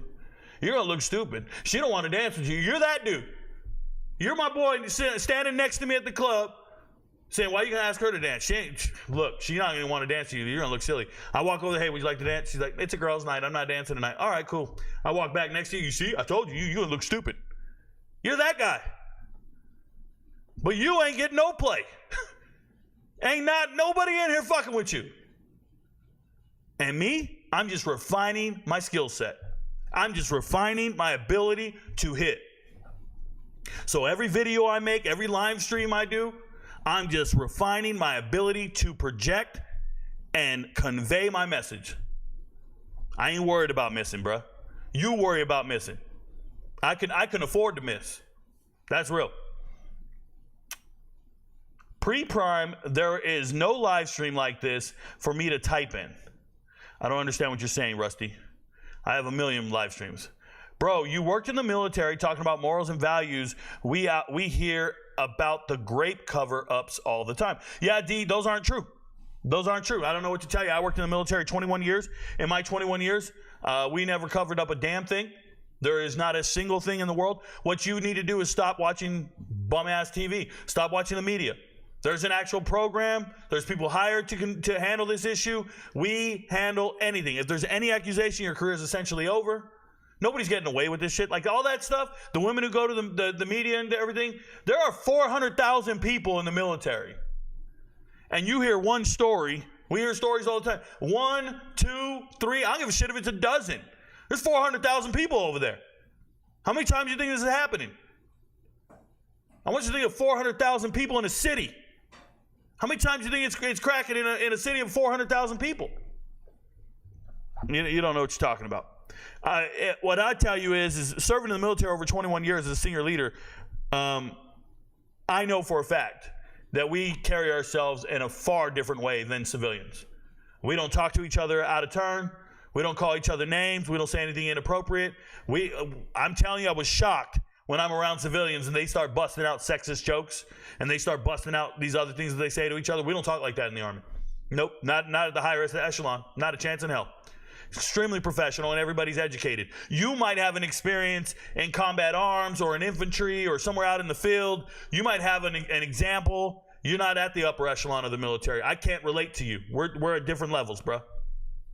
We're at different levels. Every person I ever talked to was a college graduate and extremely highly successful. I worked my last 10 years in the NSA, bro. I don't know what to tell you. It is what it is. Rusty, just be fake in the name of God. I'm not religious, but that's what I'm saying, right? Why can't these guys just get tired of people taking shots at their coach? They can. They don't need to come to the internet with it. Be tired. Be tired. Be exhausted. Go do some work. You don't need to come to the internet with it. These Colorado fans won't see 5 wins this season. Who is fake in real life? Like I said, without Prime, all this hype and live streams like this don't exist discussing Colorado. Rusty, do you really not go to my live streams? I just need to know. Do you really not go to my live stream? You think my live streams exist because of Coach Prime? Is that what you think? Like, do you not know who I am or what's up? Like, be real, man. Explain it to me. Let me know what's up. You've never watched my channel? I'm pulling it up just to see what you're about. But you think Coach Prime enables live streams like this? My live streams have literally nothing to do with it. The fans dictate where the live stream goes. Let's be real. The fans dictate the topics. I don't. The comments do. But here's all my live streams on YouTube. Here they are. There's different pictures, different topics. What are we talking about? What are you saying? These would not exist because of Coach Prime. Coach Prime ain't even on these fucking live streams. And I've been doing this for a while. The problem you have is you don't watch the content. You just make assumptions about things. Rusty, I existed before Coach Prime ever became a head coach. So what exactly are you talking about? That's just ridiculous, bro. Ridiculous. We can't have it both ways. Corey Deshawn, they're winning the conference, buddy. Okay, chasing Colorado for clicks now. Yeah, I'll never understand that. If anybody thinks I make my content for clicks or Colorado for clicks, you guys don't understand. I just explained it to you. I make all my content for MVPs. The MVPs make me $28,000 a month. Colorado content pays me $2,000. Bruh, congratulations. It doesn't move me. I think the Buffs are winning 6 games next year at least. Okay. Jets drafted a top 10 quarterback, then drafted another one the next year. Not just the Jets. The Cardinals did too. The Cardinals drafted Josh Rosen, and the very next year they drafted Kyler Murray. It happens. Teams do it. Blackshear came from Bama. That's where he came from. My bad. My bad. Winning conference with no chemistry and guys playing first year together. Yeah, right. No foundation baller. Yeah, I don't have Colorado winning the conference. I think that's a little absurd. I don't even have them playing for the conference championship. What's good? Rico spreading positivity. Corey Flores, you always are. They don't have no depth on Colorado football team. They have 37 players that transfer to Colorado. The second strings. Yeah, let me tell you guys something. The biggest issue I have is when you watch the second team defense and the second team offense, and you don't see any type of talent. That's a problem because those guys are actually going to play. In college, your second team plays a lot, and that's a problem. Your second team plays. If you ever look at a box score, you will see how many different players have tackles. It's your second team. They're out there. So I hope they're better. Not a coach, a club promoter.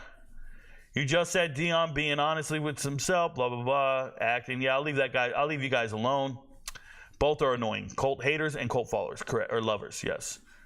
Horn, and they affect you how? Allowing rappers that are just, I'm sorry, guys, I'm going to keep going. Rico, TJ Sheffield is going to be a beast at UConn. Shout out to Colin Bolin. Colin Bolin is a UConn homer. He's a UConn fan. Yes, TJ Sheffield, if you guys didn't hear, TJ Sheffield been the second leading receiver at Purdue 2 years in a row now.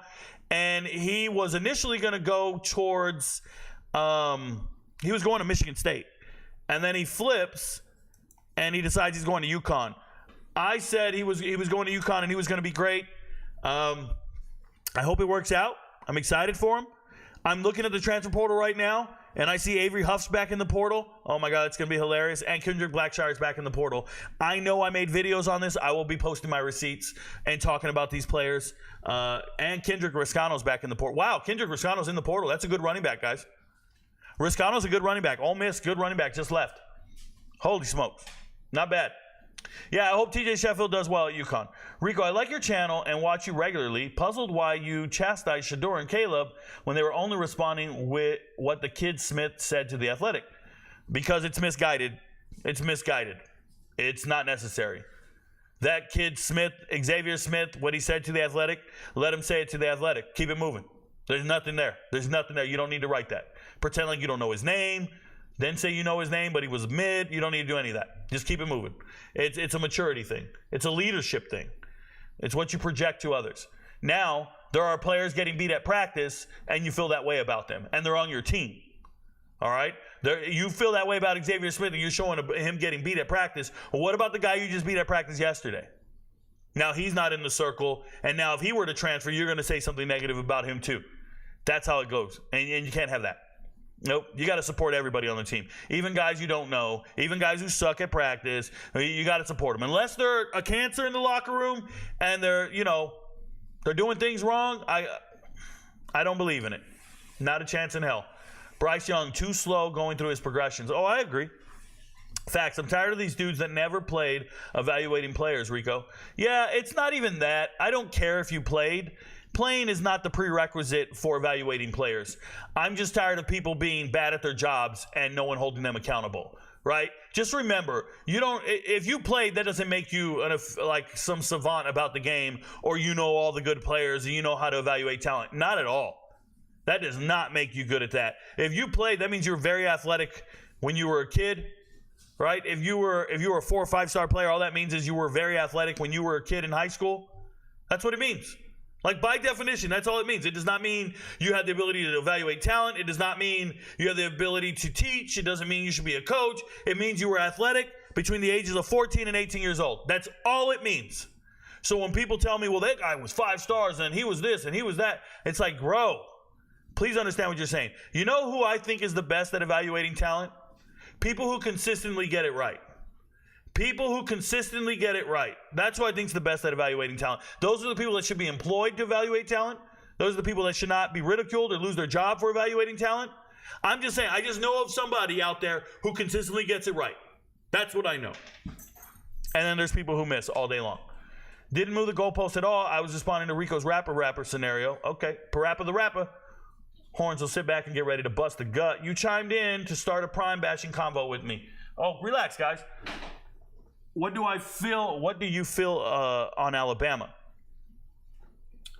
Once again, if you're an MVP, you will get my assessment of the teams. In conversation, I can just tell you that Alabama's doing the best with what they have. Your Patreon is where you're talking about each Power 5 team. Is that right? That is correct, Daniel. Rusty, tell me to relax. Pushback is wild. Did I shout at you or something? Relax, guys. If you're going to argue, take that shit outside, bruh. Take that shit outside. I never said he's fake. No need for debates. Oh, man. They need to have bad attitudes and character issues, too. They both have. Okay. The dude's disrespectful, told his strength coach, you not my daddy. Yes. K Vizzy, talking about Bishop. Yes, that's a problem. I got a big problem with that. No respect for authority is an issue. Yo, Rico, what do you think of Cal's transfer portal class? Any gems? Yeah, so the Bros Gaming, let's go pull it up. Actually, I don't like to pull it up on 24/7 Sports, so give me a few seconds here as I, as I get my format correct on my screen, because I have to use on 3, and then I have to click a couple times before it does the format that I like to show you guys what it's supposed to look like. So bear with me just 1 second. Sorry, y'all. And we will get there. So you're talking about Cal? Any hidden gems for Cal? They still have them under Pac. No, they don't have them under Pac-12. They have them under ACC. ACC. So transfers coming in. Oh, my God. Oh, my God. Do they have any good players? Yeah, bro. They're loaded. Check this out, y'all. So Cal's transfer portal class. I'm going to scroll roll so you guys can see it a little better on your phones or wherever you're looking at. So Ryan Yates just committed, right? Denton Guyer High School, former LSU kid, going to Cal. I think that's a big win. And it's a good get for Cal. High academic institution, getting a player with 4 years of eligibility left. It's pretty sweet. This is the baller of all ballers right here. Corey Dykes. Corey Dykes coming out of Maryland. Let me tell you guys something. Last year, CJ Dippre was a tight end leaving Maryland going to Alabama. And they all try to convince the world, us, that CJ Dippre was a 3 or 4 star tight end leaving Maryland, and he's going to Alabama, and he's going to be a starter, and he's this all-world tight end in the portal. All the websites were talking about it. So at that point, I was like, man, I don't know this kid. Let me go watch the tape. So I go turn on the tape, and I'm watching Maryland, and I'm watching the tight end, starting tight end. I'm watching him catch passes and shit. And I watch film on mute, guys. I watch film on mute. I'm taking notes, and I'm like, yo, this tight end's great. Maryland's got a real tight end, and he's fucking superstar. I did not know C.J. Dippre was a white guy. I didn't. I just figured C.J. Dippre, it sounded black to me, and I don't mean to be racist or anything. It's a stereotype thing, right? It's like I've met a white guy named Jermaine, but I just never put it together, right? So C.J. Dippre, I'm watching all this film, and then finally it shows me a close-up on the back of his jersey, and it says Dykes. And I'm like, holy shit. The starting tight end for Maryland was a sophomore named Corey Dykes here, and he's great. Great. The backup was C.J. Dippre, and they were trying to convince me the backup was somebody we're talking about. And a lot of it has to do with the fact that Corey's not that big. He's 6'1", 190. He's a receiving tight end. I don't care, man. I think this is a hell of a player. Way better than C.J. Dippre. Way better. Go look at some tape of this kid. This is a beast right here. Braden Miller leaving Michigan State. A lot of this has to do with losing your coach. You're going to go find somewhere else. Liam Johnson, a Purdue transfer. This happens a lot. You get these Ivy League kids. You got to get good transfers. Remember, Cal for a while there was struggling with finding transfers to meet their academic standards, and then they kind of said, all right, we're going to make it work. We'll find the guys we can. Jonathan Brady, one of the top receivers last year at New Mexico State, a 10-win team. He is small, but he was doing the damn thing. This is a Bishop Gorman kid. Played at a really good high school. Goes out there, was Diego Pavia's one of his targets. Jonathan Brady can play some football. I like him. But if you want to talk about playing football, Mikey Matthews is him. Mikey Matthews, they give him 4 stars now. Now they're pretending like he's been 4 stars the whole time.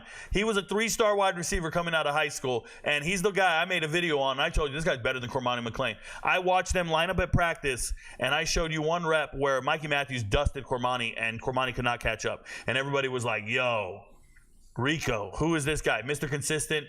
He's the one. It was the first time A.J. Green wrote to me, NFL wide receiver, former Georgia Bulldog, wrote to me directly, and he was like, hey, Rico, you got the right receiver. He's going to be great. I said, that 3-star is going to be a 5-star someday.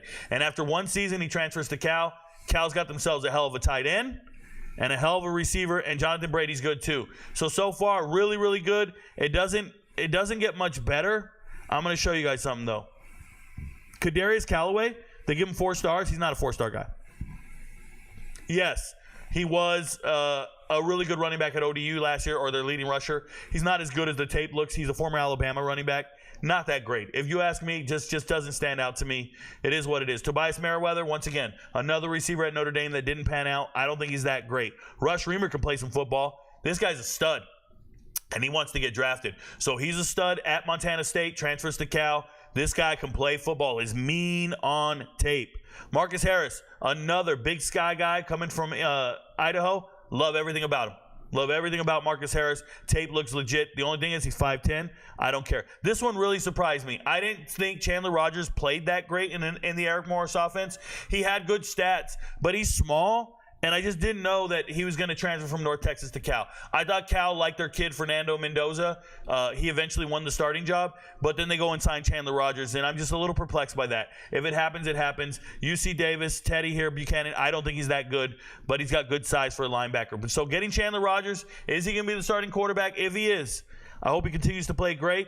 I'm not impressed by some of the Notre Dame transfers. Love Rush Reamer, Marcus Harris, Tobias Mayweather, like I said, underwhelming. Kadarius Callaway, I hope he plays great, but I didn't see it on tape that good. And these two receivers rock. Best tight end in the portal. Yeah, Cal, they win in the spring every single time. Now, is this going to equate to wins?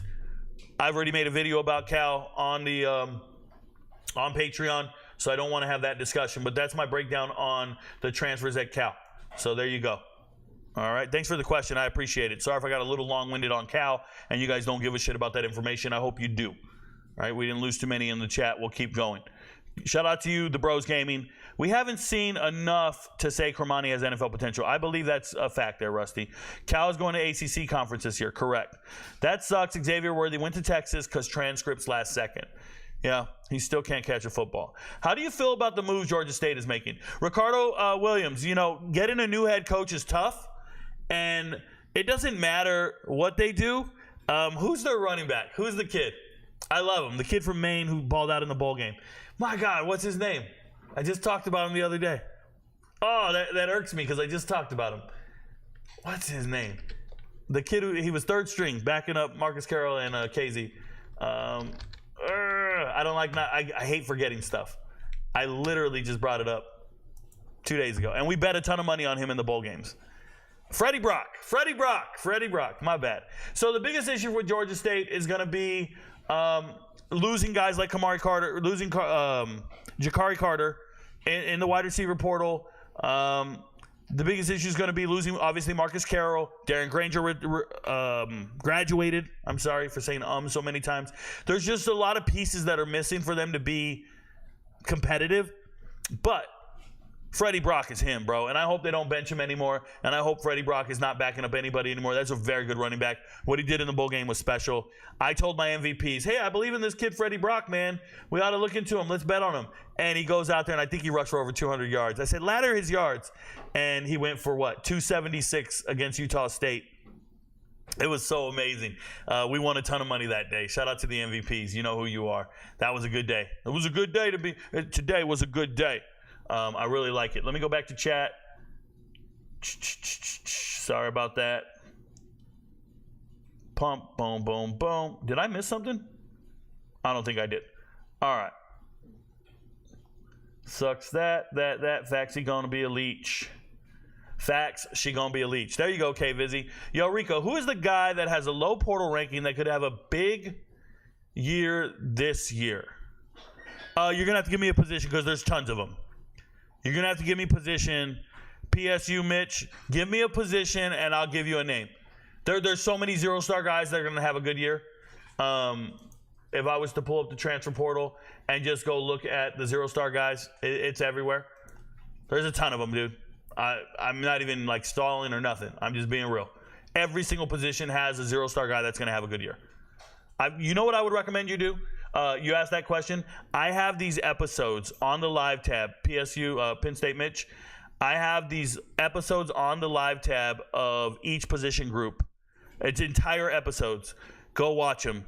It'll be like transfer portal, quarterbacks, running backs. And I have 4 episodes on each position group. Go watch them. You'll learn a lot of players. No fluff, all facts. Keep it up, Rico. Shout out to you, Spur Tree. 8 wins minimum. Oh my goodness. You know, you guys, last year, people were telling me 10 wins. Prime won't get 5 wins. Only win I see is North Dakota State. Whoa. Corey Deshawn, you should really look into North Dakota State and the amount of talent they're returning next year. You should really look into North Dakota State before you write them off as losers. North Dakota State, every single year, is competitive or beats an FBS team. So just be careful with that.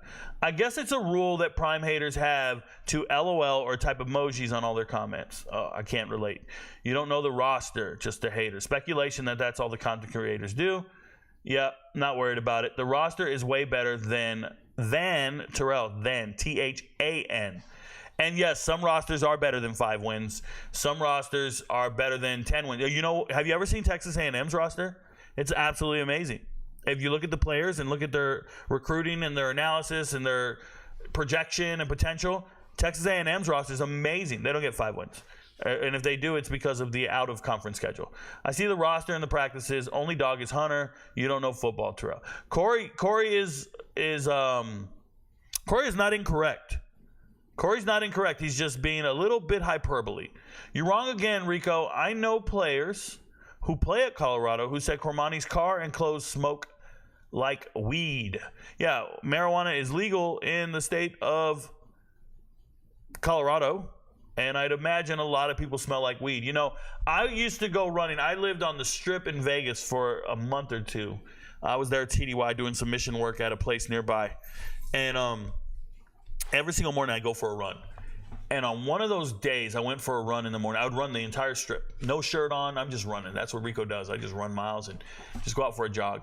And I was out there running, and one day, all I smelled was marijuana everywhere. And I had to look online, and it said, yep, weed has been legalized in the state. And now everybody can smoke weed here. And the place smelled awful, and I didn't want to run anymore. I grabbed a treadmill and ran at the hotel. I wouldn't run the streets anymore because I despise the smell of drugs. So it's one of those things where I would imagine that it probably does smell like weed. Stop talking about Colorado. Find something else to talk about. Jamal Adams, why are you on my channel? Why are you on my channel if you don't like what I'm talking about? Find another channel to watch, Jamal Adams. How about that? Keep it up, buddy. Keep it up. We'll get you the hell out of here. I'm letting you know that right now. I don't even play that shit. I don't need your clicks at all. I play D1 football. Cool. No lies told, Rico. Who cares? I can't front. The Colorado nitpicking does get exhausting, though. Stop reading it. Stop reading it. If you did, you should be more realistic with yourself. I stay in Dallas. I know Prime a clown. That's the difference. Hey, relax. You can't help what your kids post. Young kids go to jail every day for posting on social media without talking to their parents first. You're reaching. I think you're reaching, Big Reg. I think you can help what your kids post.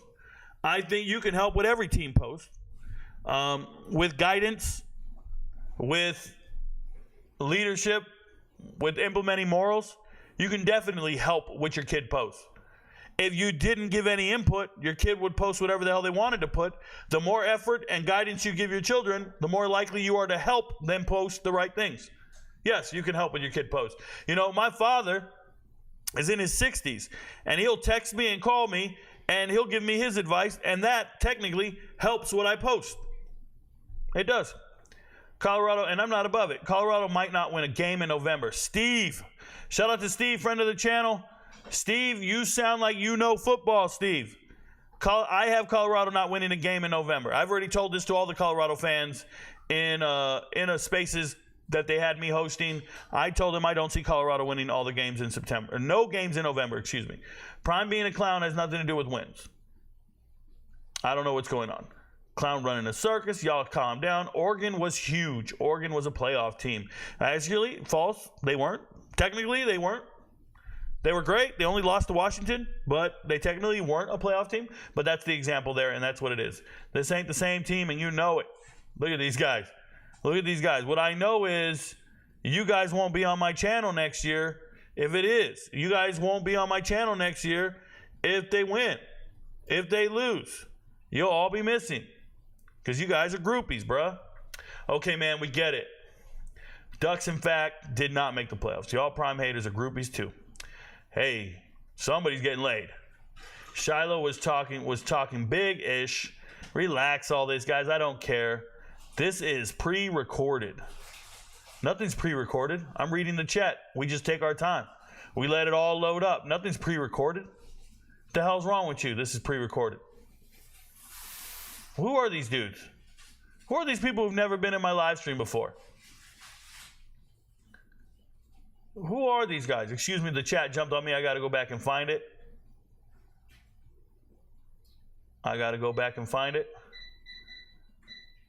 Excuse me. It jumped big time, and now I'm reading all this nonsense. I wish my moderators would just punk all these dudes. One of my moderators is making dinner, bro. Shop Sugar Skulls. Ain't nothing pre-recorded, man. We read the comments slow. We take our time. We let it all load up. If you're on TikTok trying to talk to me, I don't talk to anybody on TikTok. MF is out here defending 4 dubs. Colorado can't stop nobody in the Big 12. They can score points, but their defense can't stop teams running the ball in the Big 12. That's probably going to be part of the narrative, Styles Horn, moving forward. Rico, can the Knicks close the series out tonight? John Blank, I have not watched an NBA game since the bubble, I think. Shout out to LeBron James. Sorry, I was picking up something. I don't know who the Knicks are. I don't know if they can win, but I hope they do, and I hope you guys watch it. I will never watch an NBA game. Blindly defend a celebrity coach that ain't proved he can coach. The sheep be crazy. Corey Deshaun, that is a very valid statement. That reported used that kid knowing he would get burned and not himself. 100% Benny Ball. That is what they do. I like how Rico acts like it's a coincidence that his content is mostly Colorado coverage on YouTube. LOL. There it is. The LOL. The famous LOL. Raw tone. You're done. You don't understand. My content is in response to the fans. People write to me and ask me to speak on a particular topic, and I let them drive the narrative. Whatever they ask me for, I do. I don't give a shit if it gets clicks or not. Once again, I make my money off memberships, not subscriptions, not followers. Patreon memberships, YouTube memberships. I don't give a fuck about your clicks. I don't even care about the videos. The videos mean nothing. Please understand that. I have created a fan base that pays me a membership fee. Has nothing to do with what videos I make. Nothing. Doesn't even matter. Who cares what I talk about? They don't. They pay me. The nerve. It's whatever fans ask me for. It ain't got shit to, like, let's get to the bottom of it, bro. Here's the videos I posted. There's a Colorado video. That's a UCF video. That's an FCS video. That's a North Carolina video. There's a Colorado video from last night. It's the story that everybody's talking about. By the way, that's what this is too. That's just people asking me, Rico, did you see the chart? Did you see Athletic? The shit I care about is right here. Zachary Franklin leaving Ole Miss. Chief Borders leaving Nebraska. Arizona. Do you not understand that I'm making these videos? And it ain't got a damn thing to do with Colorado. Ja'Cory Brown going to UCF. There's a video for my MVPs. There's Sam Brown going. What's the Colorado twist? When people say, hey, Rico, can you talk about this? Can you talk about this? Can you talk about this? What's the issue here? It's people asking me to talk about topics, and I appease the audience that ask me things. Where's the Colorado videos you're talking about? It's your algorithm sends you Colorado videos. Let's count them. There's 4 in a row. So there's 1, 2, 3, 4, 5, 6, 7, 8, 9, 10. In the last 40 videos, not 10 videos, 40 videos. You know how many are about Colorado? This is about K-State right here. So that's 1, 2, 3, 4, 5. In the last 40, 5 of them are about Colorado. Literally 12%. What the fuck are you talking about? What is wrong with you? You don't understand what you're talking about, saying all I do is talk about Colorado. The algorithm sends you Colorado videos. I made 40 videos since Friday. 40. And 5 of them are about Colorado, and it's about this bullshit article. 2 of them. You don't know your ass from a hole in the ground if you think I sit around and make Colorado content all day because I want your fucking clicks. I don't want a single one of you watching my videos. I respond to the comments and the fans who ask me for the videos. 40 videos. 40, bro. 5 of them are about bum-ass Colorado.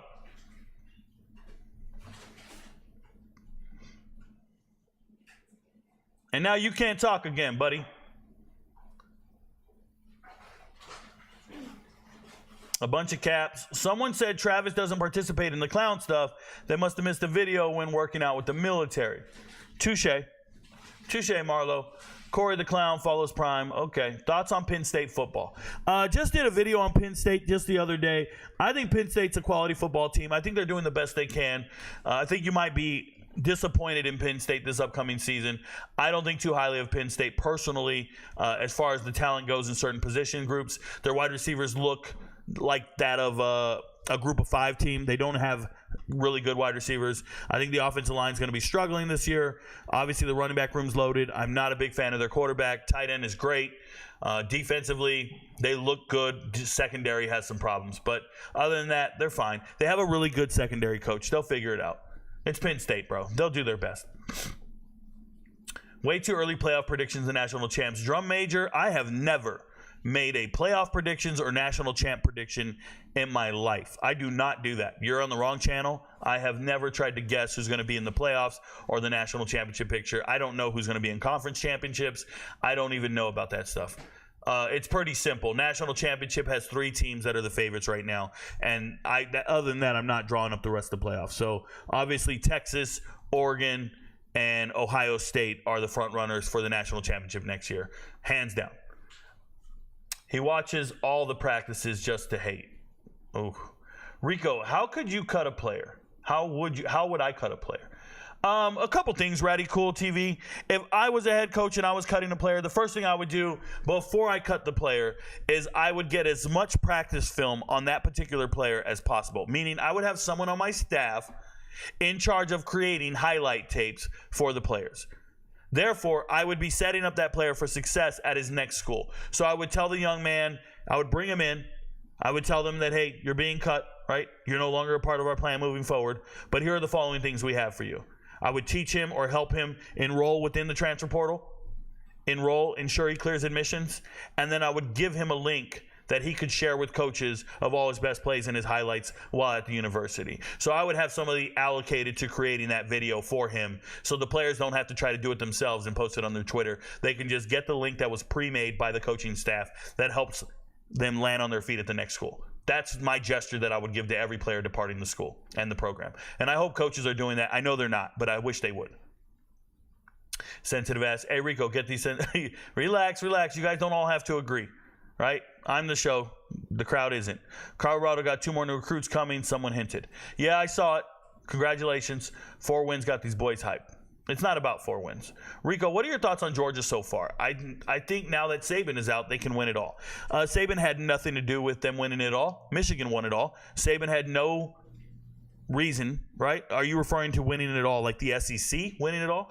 They're obviously the favorite. I think they need to be concerned with Ole Miss, but they look like a really good team. Georgia's really good. 4 wins is who you are. That is correct. What's good? What's good, Trey Money? I see you. Trey, to the money. New season, new team, new conference. How do you feel about RJ Johnson? Heard he was from ELC too. I don't know RJ Johnson. You talking about he's from Eagles Landing Christian? Elka? I owe you an answer, Trey Money. That name doesn't pop on my memory right now. I could go to my other database and search, but I don't want to do that. I apologize. I owe you an answer. Hit me back on my next live stream. How good was Colorado last time when they were in the Big 12? Oof. North Dakota State whooped Colorado first game. I don't know about whoop, but I want people to understand that they need to go study Colorado State. So, North Dakota State. I have studied North Dakota State.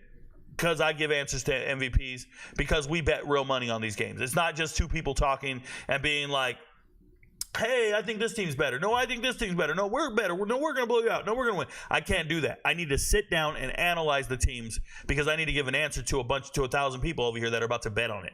So there's just a different level of consequence if I'm right or wrong.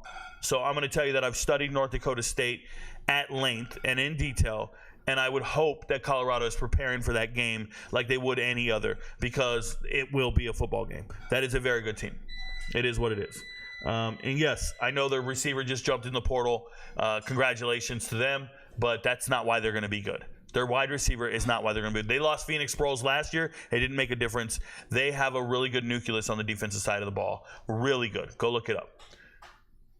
North Dakota State just lost their number one receiver. There you go, Terrell. Very aware. Cooper Duncan on her. What team has continuity? A number of teams.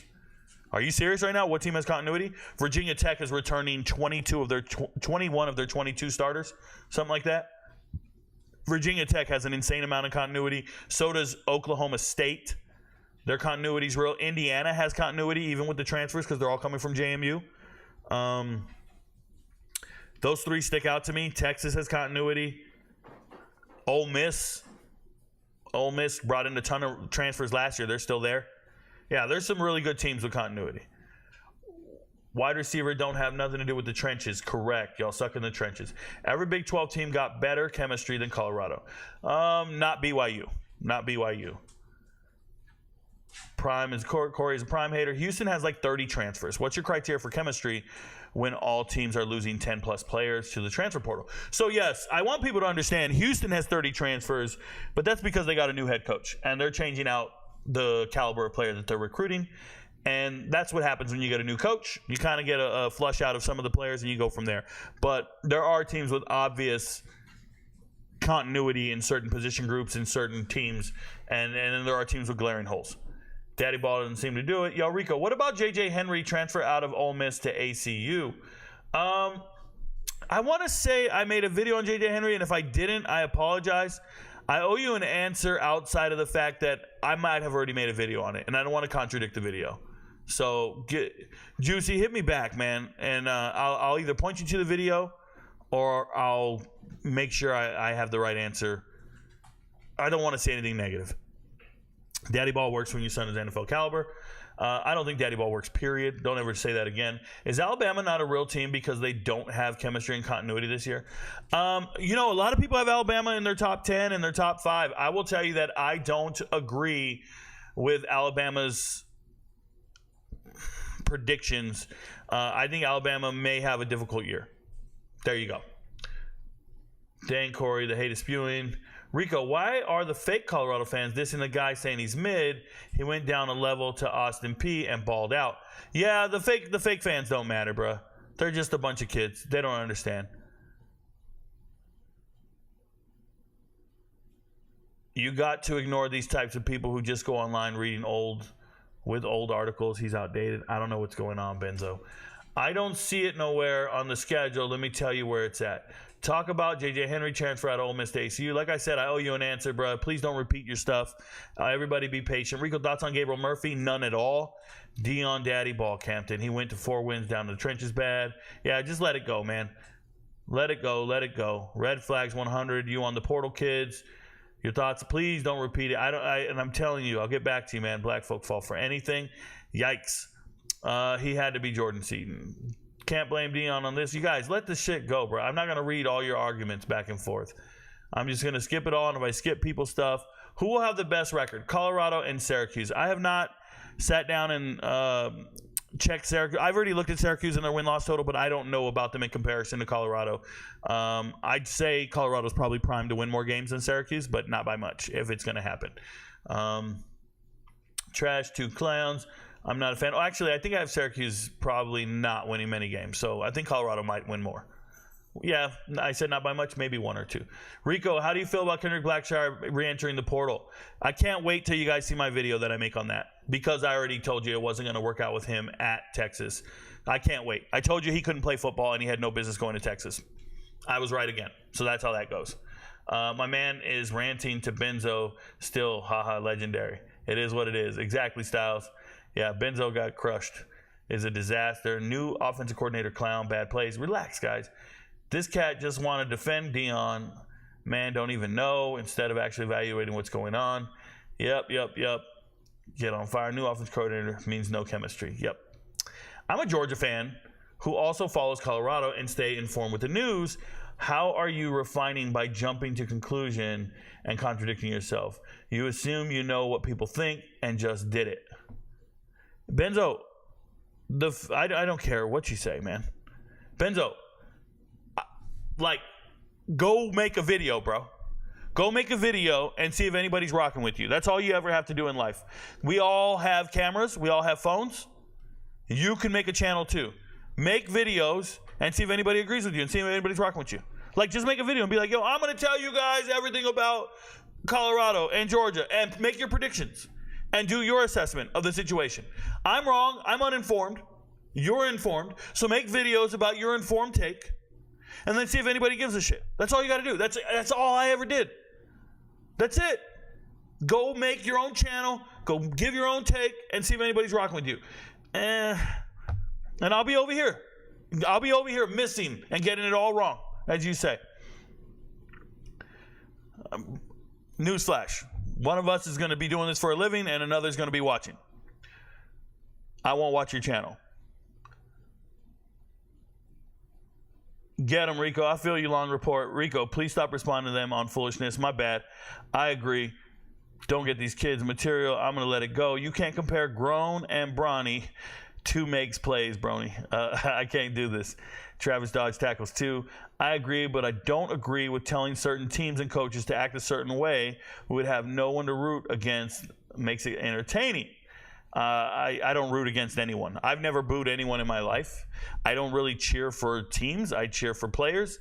And the outcome, I don't care what colors you're wearing. I'm not that guy, man. I'm not a fan. Your jersey is irrelevant to me. Y'all speak and say Colorado don't deserve your attention, but all you do is Colorado lovers, haters, crazy fans, change. I don't know what's going on. I don't care. I'm reading comments. I wish you guys would have better comments.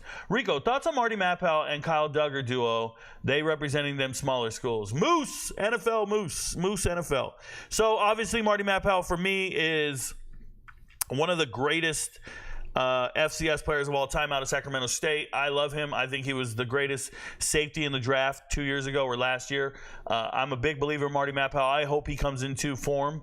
I think he's great. When I watched him on tape, I just couldn't believe what I saw in my eyes. So I hope he continues to play great. I don't have Kyle Duggar in the same caliber, but I hope he plays well as well. And yeah, smaller school guys representing. Shout out to the FCS and lower.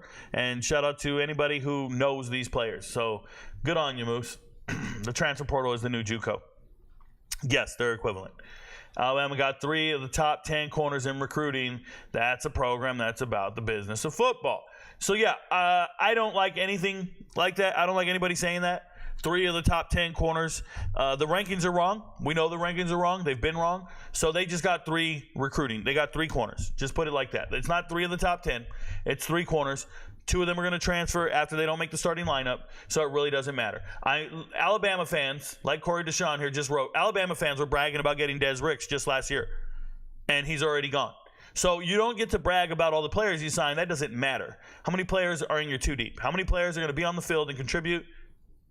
We don't know. So I don't ever quote about recruits as validity for your team or anything. Recruits are literally just that. They're just recruits. They're not starters. They're not contributors. They're not in the 2 deep. I don't know what else to say. Stop getting excited about recruits. Who do you have as the best teams in the ACC? Mello, that's for the MVPs. I cannot tell you that. That's already been said in an MVP video, and we're going to leave it at that. Hit the like button. I appreciate that. I don't ever ask for like buttons. All you got to do is tap your screen, and the thumbs should come up, or you can leave the chat. Leave the live stream and then hit like and then come back in. But we'd appreciate if you guys can hit the live. It helps the algorithm, apparently. Shout out to Steve.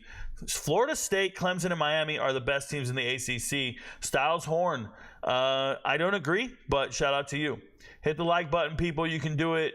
Put your back into it. Shout out to Willie Bobo. Hogs fan here. Arkansas pickups, trying to find the bright spot. Murph, we'll find the bright spot together. First thing I want to say is brace yourself. because I do not think very fondly of the Arkansas signees and the people they're picking up. Oh, wow, they just got Steven Dix Jr. That's great. Let's talk about that. That's fucking awesome for them. Let's go to the chat here. So Arkansas, Steven Dix Jr., this is a young man. If you've ever seen him with his shirt off, no diddy, he looks amazing, okay? He looks like a linebacker. Being at Florida State for a couple of years, couldn't get in the starting lineup because of injury, but I promise you, man, Steven Dix Jr. played great at Marshall this year. So you parlay your one good year at Marshall and you go back to the SEC, or you go to the SEC. I hope it works out for him. I'm not too impressed with these players that are bouncing back to the SEC like it's their chance. I don't understand it, and what it really is Arkansas is in desperation mode. Arkansas is losing certain coaches. They're about to lose their head coach if they lose a lot of games, and I think they are. And Arkansas just is signing anybody they can find. They signed this kid, Rodney Hill. He doesn't think very highly of me.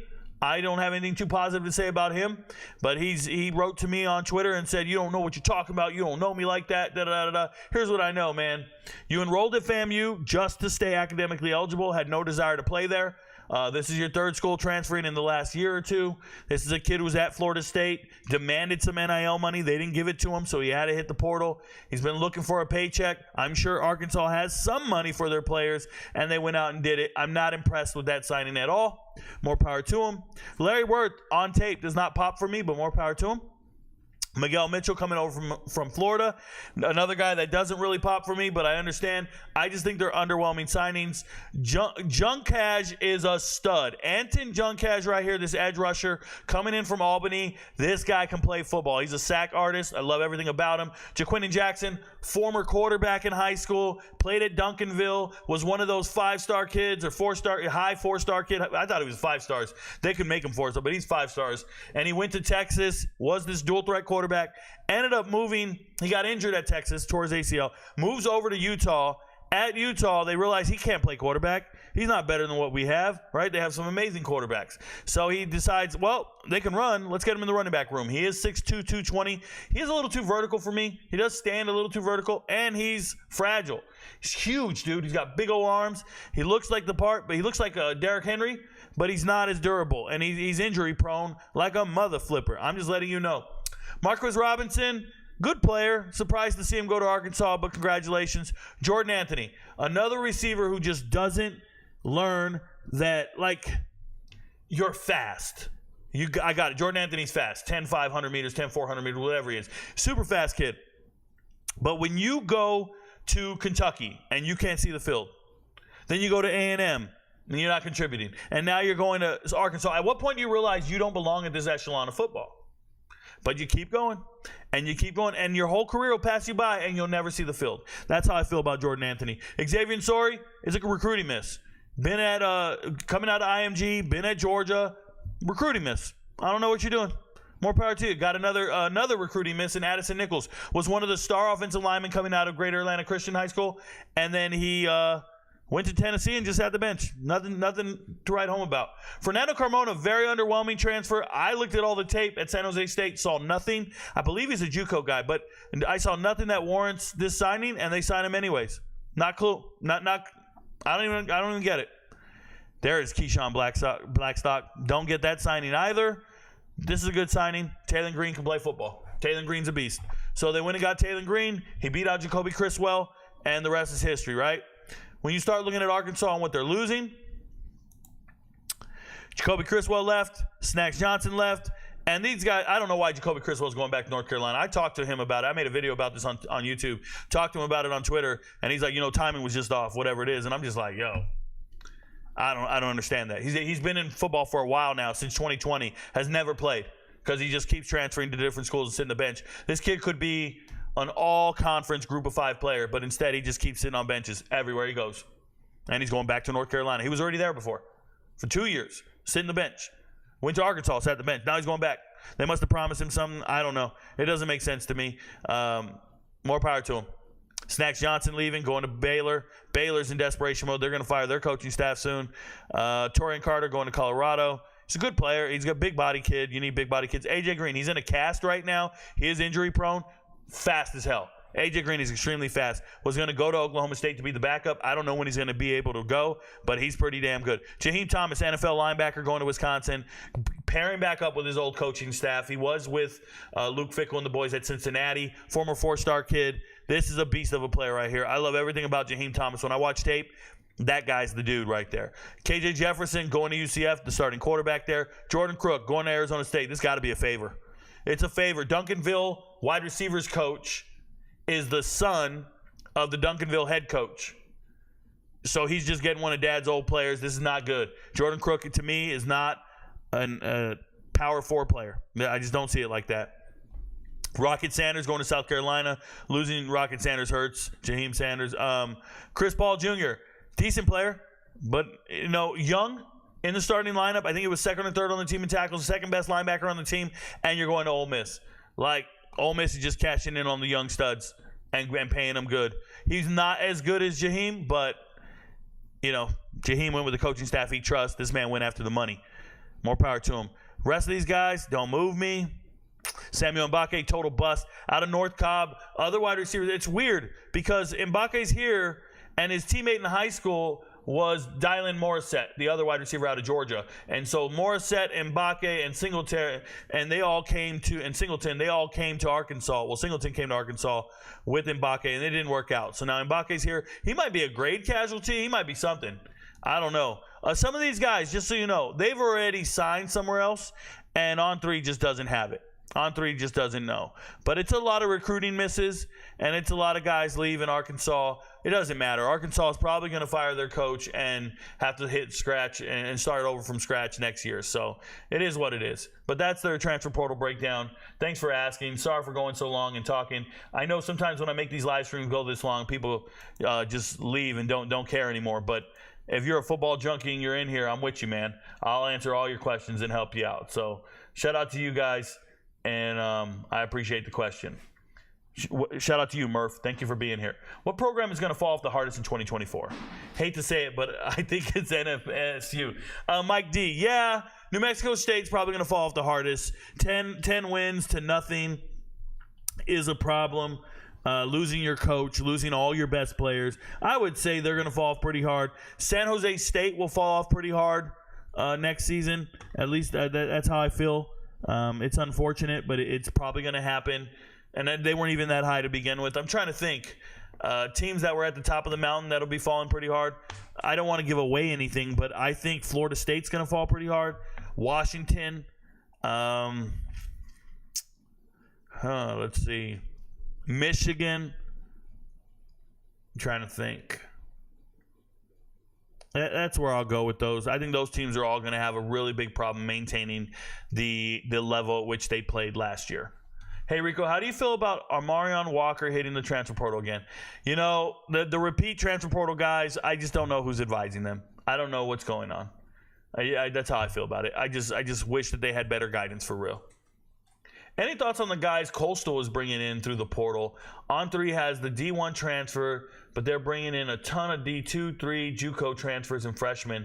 Tad Hudson from UNC committed yesterday. So I haven't broken down Coastal Carolina's class individually. I haven't done that until, yikes, I'm probably going to get to it starting in June, and I'll be doing a team a day. So I can't intelligently tell you. I've been studying transfer portal groups by their position group, not by the school that they're all going to. So it's just the strategy that I had this offseason, looking at the players instead of the teams they're going to. I hope I'm making myself sound correct. But what I'm trying to tell you is that Coastal bringing in a bunch of Division II and Division III guys, it'll be a while before I get to their tape. It'll take me some time. I typically look at 25 different players every day. But the 25 different players are by position group, not by school, is what I'm trying to say. So, like tomorrow, I'll look at 25 offensive linemen in the transfer portal. I don't know what school they're going to be from. It's just 25 guys that have committed to schools. So it's just something. I'll eventually get to them, Zach Caps, but they're going to be way down on my list. I apologize. I'll owe you an answer. Everybody smoke. Of course, you're going to smell like weed. Yeah, essentially. Rico, thank you for keeping it real. Do you think Colorado will win 8 wins? That's an MVP level question. I won't answer that. Cormani needs to screw football and take care of his mental health. I don't think that's true either. I think people need to be productive at whatever they're doing, and you can address your mental health in your spare time. You can, like, there's people working right now on medication. There's people going to counseling in between work shifts. There's a number of things you can do to stay productive in society. You don't get to just throw your hands up in the sky and say, I'm not playing football anymore, I need to focus on my mental health. That is a fallacy. You still need to do things to make money and still need to be productive in life. If not, then you're handicapped. Then you're mentally handicapped at that point, right? So while everybody wants to address mental health, let me tell you guys something. I'm a first sergeant, a retired first sergeant. Been in the military over 20 years. If I know anything about mental health, or anybody knows anything about mental health, it's me. I'm telling you that right now. I've worked with people who are depressed, clinically depressed, anxiety, everything you can think of. And myself included. I've been on every medication in the world, but you know what? We still go to work every day. We don't just say screw work and then go address our mental health. We still go to work every day. So I would advise Cormani to focus on whatever motivates him in life to be great. And that means the opposite of screw football. Embrace football and its opportunities, and take care of your mental health all at the same time. You don't get to do one or the other. You don't. You have to actually do both in order to be successful. If you do one or the other, you won't be successful. You just be somebody who's sitting at home popping pills. And you know, what are you doing? You're just on Wellbutrin and Zoloft saying, yeah, I feel good now. But you're not doing anything productive for yourself and your life and your family. Crazy to say Colorado won't win 8 to 9 games this year. They were in mostly every game last year with the better team they eat this year. Yeah, Eric Turner, that's not quite how it works. It really has nothing to do with last year. What it has to do with this year is matchups and who they're playing against, right? It's about schedule. It does not matter how close you were in games, how competitive you were in games, or anything of that nature. Different players, different concept, different scheme, against different players, different concept, and different scheme. So please, don't do that. Sit down and look at the schedule and look at who you're playing, and then analyze who you're playing against, what schemes you're playing against, what coaches you're going against, what caliber of players you're going against. It's not as easy as, oh, Colorado, they're beating Nebraska. That is not how it's done. That is not how. If you do things like that, like if you guys make your predictions like that, Eric Turner, that's fine. But you're probably not betting on the result, and you're probably not helping other people bet on the result, right? So like my predictions, the reason they're so accurate is because I take a really long time to make them. And it's not that I'm contemplating it all. I'm actually putting things together. Like I'm actually comparing certain structure and certain things. And I wish you guys understood that. Thanks for your analysis. I think they could be a sleeper this season. Plus, Fernando got quarterback reps all spring. Yeah, he's quarterback one. In my book, he's quarterback one. Shout out to Cal. There is some speculation that Shedeur can possibly go number one if he throws for 4,800 yards and 40 touchdowns. But what if Colorado goes like 5-7 and he still get that consideration? So there is no such thing. The only way Shedeur Sanders goes number one in the draft is if there is a team drafting number one that needs a quarterback. That's it. So I don't know what you guys are doing. Like, I don't give a shit about stats. Stats are irrelevant. No one cares about your stats. No one cares about your stats. You're getting those stats against people who aren't playing on Sundays, right? So the stats don't matter. The metrics matter, the mechanics matter, the processing matters, all this, but the stats themselves don't matter. And if you need proof, go look at Caleb Williams and what he did in the second half of the season. Caleb Williams was absolutely atrocious in the second half of the season. He threw all his touchdowns against Colorado, San Jose State, and Nevada. In 3 games, he got over half his touchdowns. And then the rest of the year, he was absolutely disgusting. Go look it up. Okay, so it doesn't matter. They're still going to draft you number one if they need a quarterback. So everybody trying to predict if somebody's going number one, you better hope Carson Beck doesn't play out of his mind and win the Heisman. You better hope Carson Beck, Quinn Ewers, these guys don't play out of their mind and win the Heisman. Because they're going to go number one if they do. They've been valuing the Heisman winner for a while now. And Carson Beck is him. Carson Beck has the right size, right arm strength, right processing. Carson Beck has everything going for him. Don't even try to marginalize Carson Beck. Would you date a criminal? Not a chance in hell would I date a criminal. No. Hey, Rico, why do you think the Buffs won't win in November? Thank you for your insight in advance. Because I've assessed their opponents in November. I really can't wait for the season, bro. I can't wait. Colorado has so many people to shut up, and I'm here for it. Yeah, Eric Turner, until it doesn't happen. Then all you guys just point fingers and say next year. Do you know any players from BC, Boston College? How do you like the Bill O'Brien hire? So, yeah, do I know every player on every team in America, essentially. the Bill O'Brien hire is better than Hafley.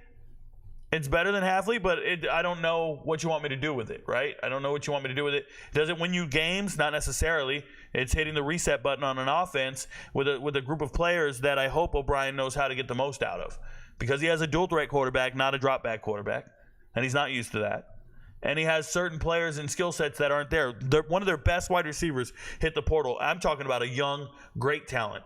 And they have 3 good running backs. So it's a different type of team. They have slow linebackers, slow edge players, slow edge rushers. And when you're going up against dual threat quarterbacks like Kyron Drones, right, it's problematic. So good luck to them.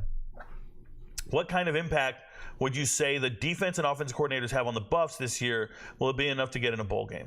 I don't think that has any bearing on whether or not they make it to a bowl game. I think the offensive coordinator is very problematic. I don't think Colorado's offensive system is great.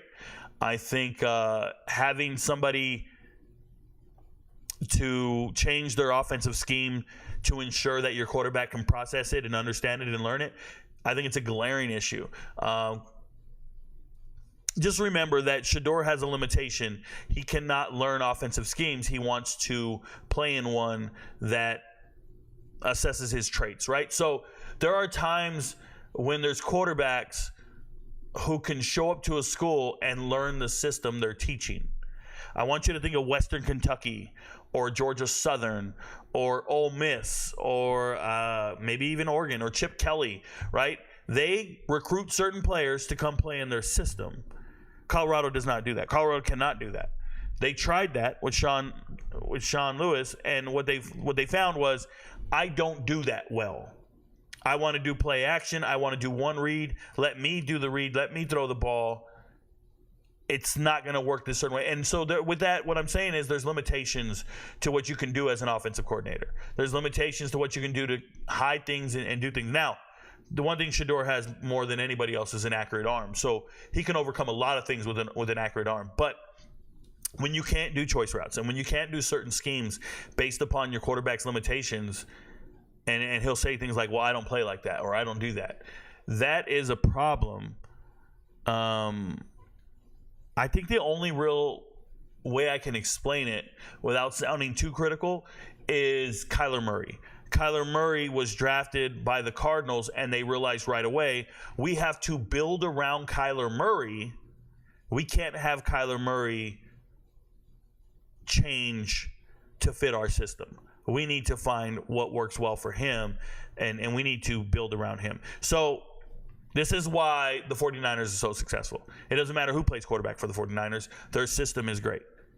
If you want to know about a great system in Seattle before, with Pete Carroll, the system was so great that Russell Wilson could play in it, and they could take out Russell Wilson and bring in a journeyman like Geno Smith, and he can play in it because he can learn that system. Shedeur Sanders has shown the inability to learn a system that is successful, and he's already identified that. He's already said, hey, I don't do well with that particular part of the job. So find me an offensive coordinator that just will placate my requirements. And they're doing it on defense as well, right? They're saying, hey, Livingston is calling the plays based upon what we want to call it.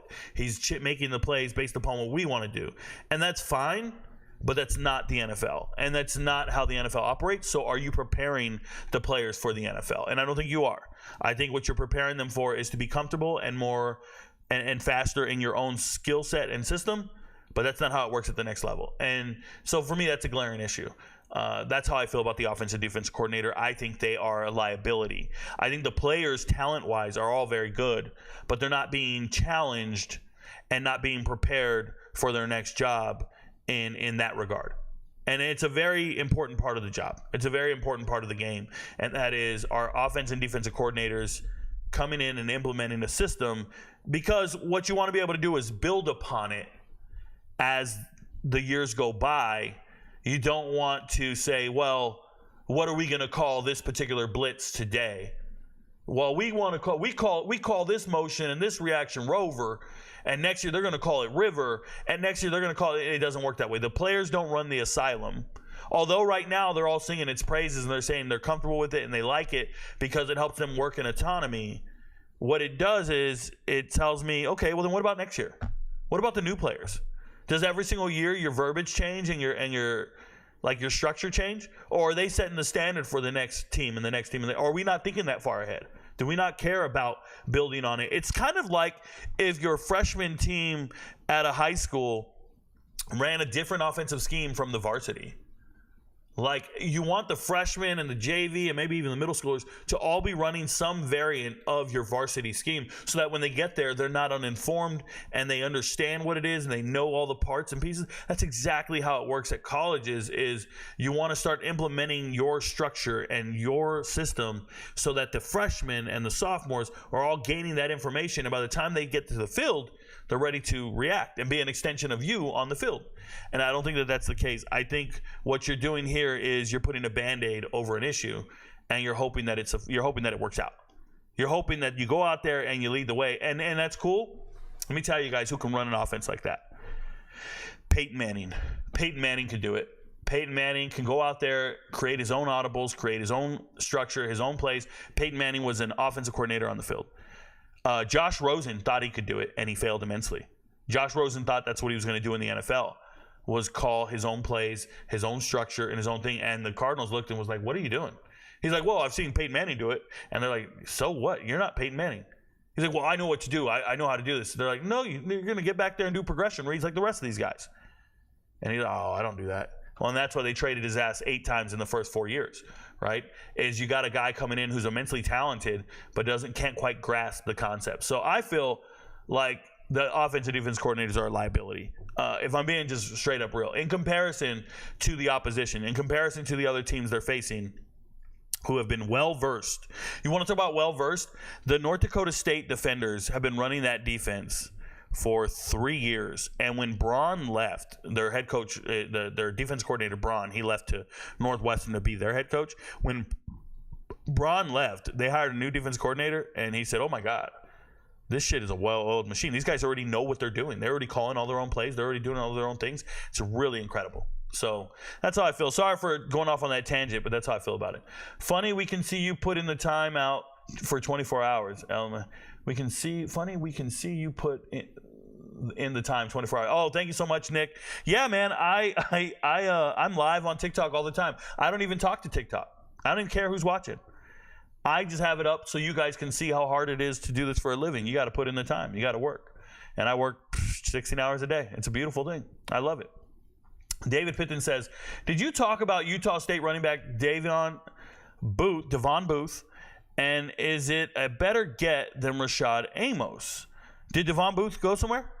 Did I miss that commitment? If Booth committed somewhere, please let me know. I'm going to check. He left Utah State. I did not know Booth went somewhere. I know I saw him jump in the portal. I saw Faisal jump back in. Rashad Faisal go back in. Devon Booth, he still hasn't committed anywhere. So, 2 totally different running backs, Devon Booth versus Rashad Amos. Rashad Amos, for me, like I said, a very underwhelming back. He's a big, powerful back, but I don't think he does things well that Colorado needs from the running backs. I don't think he's good at pass blocking. I think he's got some glaring issues in his game. Devon Booth's good, man. Devon Booth, but he's a little back. Devon Booth, how tall is Devon Booth? He's 5'10", 205. I mean, he's not small, but he's little. Like, he's not 6 feet tall. I think he hits the holes hard. I think he's a good back. We cheered for him a lot at Utah State last year. Former JUCO guy, just good quality football player. I think he belongs at the FBS level. I don't think he should go down to FCS. I think there are running back rooms that need him. I'd imagine Oklahoma State, having an injury, was probably going to ask him to come join, but they signed someone else. I'm curious where he ends up. I'm curious what running back room needs Devon Booth. I'll be cheering for him either way, but I'm curious to see where he ends up. Why won't you work for Colorado exclusively? You make them a championship team with your recruiting. I believe they've hired people to do that. I'm good. I'm good with what I do. I don't want to leave the house, man. I'm retired, bro. I spend every morning on a 5-mile walk with my dog and my girl, and a 5-mile run walk. We're chilling, bro. Like, that's it. I live a good life. I don't ever want to leave the house. I don't want to answer to somebody, so I just don't. What do you think will happen to Colorado once Prime leaves after this year? I think they'll be fine. The allure will go away. All these fanboys will disappear. Definitely not leaving. Does Michigan have another run in it with their defense carrying them? Jordan Feldman, no. That's the quick answer. When I hear Shedeur say he believes they're bringing in quality guys now, you lose a Dylan Edwards, Alton Miller, Adam Hopkins. To me, that's quality you lost, but you bring in Rashad Amos. Come on. Yeah, man. I think Marlo Stanfield, I think you have a valid point. Losing the young talent of Dylan Edwards, Alto, Milner Jones, and Adam Hopkins and replacing it with senior Latin guys who are one-year rentals is a huge problem for me. I think losing the foundational guys that are studs is just something that can't happen. But if you don't value what you're building and you don't have that, then they're gone, right? And that's what I'm saying. There's no continuity within the coaching staff. There's no relationships there. A lot of these players transferring are following position coaches. There's no commitment to these position coaches at Colorado. There just isn't. They could be cool about it. There might be on the offensive line right now. Loadholt this year. He's doing it. But when you start seeing defensive backs jumping in the portal, good ones, young ones, nah, those guys are valued, respected, and needed, and it's problematic. Can Michigan at least make the playoffs? I don't think so. Shea, once he leaves, it's going to be right back to where he found them. Out of the guys to how he found them. It hasn't changed much. Out of the guys you name, Marlo, who's proven? Amos ran for over 1,000 yards. Yeah, Amos ran for 1,000 yards in the MAC, man. Running for over 1,000 yards in the MAC isn't a guarantee for anything great. If you don't know, Carson Still ran for 1,400 yards in the MAC, went to UCLA, didn't rush for 1,000 yards. Marquez Cooper rushed for 1,200 yards in the MAC, went to Ball State, didn't rush for 1,200 yards. Who's another one? Sean Tyler left Worcester, Michigan after rushing for 1,000 yards back-to-back years, went to Minnesota, finished with like 40 yards rushing. Like running 1,000 yards in the MAC is a dime a dozen. There's so many guys who are doing it. And when they transfer out of there, they don't duplicate what they're doing. And you can blame offensive scheme, but I'm going to tell you it's talent. I'm going to tell you it's talent right now. It is not equivalent to running for 1,000 yards in the Sun Belt. It is not equivalent to running for 1,000 yards in the American. Those two conferences have real running backs, guys who are getting drafted, guys who are valued. The MAC doesn't have anything of the sort. Nope. The MAC has very terrible pedigree when it comes to the product on the field. That's why it's called MAC action. That's why it's so volatile. You have no clue who's going to do what. And if you look at Rashad Amos and you go back and watch his tape while at South Carolina, 20 carries, 2 fumbles over 2 years, 3 years. Very, very lackluster, and there were 10 running backs that started over him or had more production than him while he was at South Carolina. I want you to think about that. One school in America, South Carolina, had 10 running backs better than him. 10 running backs ahead of him on the depth chart, 10 running backs more productive than him over the 3 years he was at South Carolina. And then he magically went for 1,000 yards. Penny Boone rushed for 1,400 yards in the MAC last year. And then he went to Louisville and ended up third string after the spring. Running for 1,000 yards in the MAC is not what you think it is. Rashad Amos is not who you think he is. Go watch the film and stop watching highlights. Do yourself a favor. Don't watch the highlights. Go watch the film, and that young man does not know where to line up. He literally is in the wrong spot on almost every play, and his quarterback, Blaine Gabbert's little brother, Gabbert continually has to move him and tell him you're in the wrong spot. You're in the wrong spot. He doesn't know the playbook. And by this third game, he's not starting. And by the third game against Cincinnati, I think it was after UMass, Cincinnati, he's just absolutely terrible. I think he finished with negative rushing yards. Just absolutely terrible. Giving up sacks, just nothing. But you get into the MAC, you start dominating. You get into the MAC, you're running all over Buffalo, Ohio. You're doing that. And then your biggest game, you run it in the rain where no one else can get their footing. You're the one guy who got his footing, and everybody else is slipping and sliding, and you're running for 180 yards.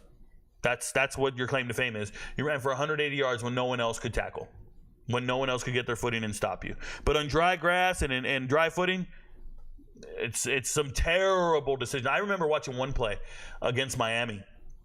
Go watch the film. There's a strong left. They have a tight end on the left-hand side. There's only 2 defenders, 2 defensive linemen. They have numbers to the left. And they have the tight end getting up on a linebacker, stealing it, and he's going to be one-on-one with that strong safety about 8 yards down the field. It's going to be an 8-yard gain at a minimum. And he gets that handoff, and he cuts it back to the right for no fucking reason whatsoever, and the backside cutoff isn't there, and he gets tackled for a 3-yard loss. It was the most asinine thing in the world. And instead of dragging him and making a video to prove my point, I let it go. It wasn't worth my time. But I wish you guys would go and watch film on players instead of highlight tapes, or let other people watch the film for you. I'm describing it all to you right now because I memorized it all. Go watch it yourself, and I bet you won't. And I bet you'll keep telling people, he ran for 1,000 yards, he's amazing, he's 6'2", 230. You will not go watch the film. Thoughts on ULM in the portal and the season projection? Hey, Earl, shout out to you. So first things first, ULM hired a new head coach, Bryant Vincent. If you guys don't know Bryant Vincent, he is the former head coach at Spanish Fort High School in Alabama. Let's go pull them up. Give me a second here. And so he's a Southern guy. He's from the South, and it's good for them to get somebody from this area. He knows how to build a team. Brian Vincent was a high school coach. Then he was an offensive coordinator at UAB, had a really good connection with his players and his team, and he was the interim coach at UAB when their coach quit right before the season started. Had a good year, got him to a bowl game and everything. Knew exactly what to do. Got Dwayne McBride to rush for almost 1,800 yards. Got the most out of his quarterback. I believe it was Hopkins. Is that his name? Dylan Hopkins. And the players wanted him to get the job. The university fired Brian Vincent and hired Trent Dilfer. Hired Trent Dilfer. And so then Brian Vincent goes and takes the offensive coordinator job in New Mexico last year. And he was at New Mexico for a year, and it was bad. But what he did was he got Dylan Hopkins to follow him. He got a bunch of UAB guys that believe in him, followed him out there. Got some HBCU guys who played in Alabama at Spanish Fort, followed him. And they still didn't do well. But he had such a rapport with the players that when the job opened up at ULM, he applied and he got it. So they have a good coach. And I'm explaining all this to you guys because they have a players coach, and he has a real connection with Alabama kids. He has a real pipeline to South Alabama schools. So watch for ULM to use South Alabama. But when you look at what they're losing, nobody here is going to sign with an FBS level team. Losing A.J. Watts hurts. NAU, Southern, Salukis, SIU, Andrew Vollmer, he was a transfer coming in. It doesn't matter. And you'll see, they get a sign like this, a zero-star kid, Austin Akel, but look where he's from, New Mexico. I just told you their head coach was the offensive coordinator at New Mexico. So it makes sense when he gets these types of players showing up. One of your best linebackers, Michael Batten, he's gone. This is a good kid. Michael Batten leading the team in tackles last year, going to Houston, though. Obviously, Willie Fritz got that juice and took one of the best players. Another New Mexico transfer coming in. They have that relationship, okay? Taven Curry is a really good running back. I like Taven. His tape looks good. He needed some time to get better. He listened to Jermaine Brown Jr., taught him how to play running back. Taven Curry is good, man. And he's transferring. He's going to his old coach. You're going to see UAB transfers going to ULM because of their coach, okay? Seeing New Mexico transfers going to ULM. He's just cashing in on his relationship with New Mexico and UAB over and over and over. And it's so incredible that he's getting all these players coming over from ULM. Now, losing Max Harris hurts. Max Harris is a good player going over to Texas State. That happens. But you got a bunch of guys, they're not great. They're just bodies, and they're people who actually know the coach and know his expectations. Seeing Thaddeus Franklin lead the program, not a big deal. That's a young man, came in from Miami, former starting running back in Miami. Didn't work out. Bugs left. He went to Western Michigan. It's not the end of the world. Telek's good. His dad is actually the strength and conditioning coach at Marshall, I think. And Telek went to Texas State, so that sucks for them. They probably wanted to keep him.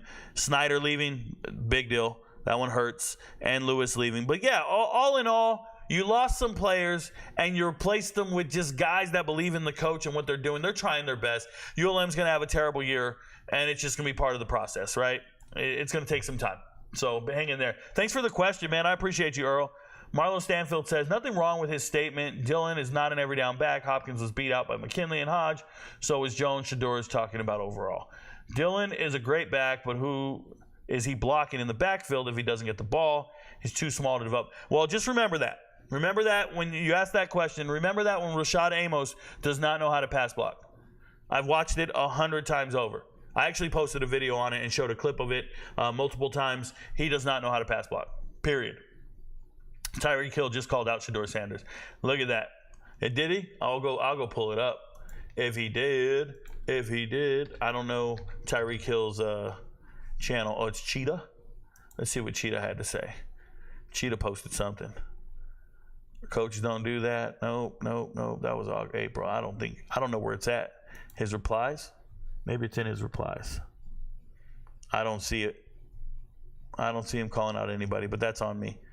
I'm not very good with Twitter. I don't know how to search it. I'm sorry, guys. Hey, Rico, does Colorado versus North Dakota State seem like an upset to you? Well, I've seen the spread. I don't go there, man. That's for MVPs. It's not for casual conversation. I just want to know where people get off doubting Colorado. Like, what do they see that makes them think Colorado won't be good? Well, Eric Turner, the results, the scoreboard. That's what makes you think they won't be good, the scoreboard. Nothing else to it. That's all it is. Do you think Blackshire should transfer to a team like SMU? No, he can't play at SMU. Javonte Harris, he can't play at SMU. Eric Turner, other teams in the Big 12 are just better and have established foundation, 100%. Thoughts on Fresno State? I think they're pretty good. I hope Mikey Keene does the damn thing. I like Fresno State. Rare if you'll find a team that is as explosive on offense as Colorado is this year. If that O-line is decent, Colorado wins 8 to 9 games. I don't think that's true at all, Eric Turner. There are teams just as explosive, if not more explosive than Colorado every single year. It's not a rarity by any means. I don't think you guys study other teams. That is absurd. That is absolutely absurd. There are offenses all over America just as comparable. Jared Brown is going to be a beast for South Carolina. He's even better in person than on TV too. Hey, by the way, thoughts on Kendrick Blackshire are already back in the portal. Please watch the podcast. I will be posting a video after this, my I Am Right video. I told you guys this young man cannot play at Texas. I was 100% right, and it happened.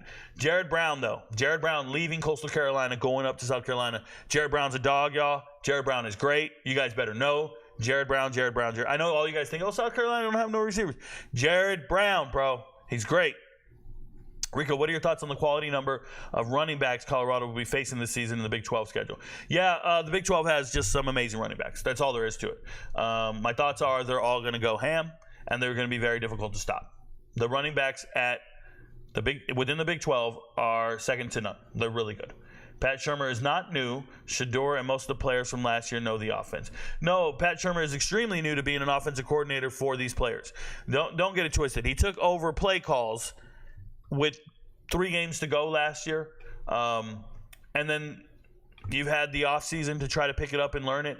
But I want people to understand, if you don't get it, the players who just showed up to Colorado, all the star wide receivers you're talking about, all the running backs you're talking about, all the offensive linemen you're talking about, they do not know the offense. They're learning it as they go. They do not have years under it. Nobody has multiple years under it. It is a first-year thing for everybody. They all just got there. Nobody had a playbook. They've never seen it until now.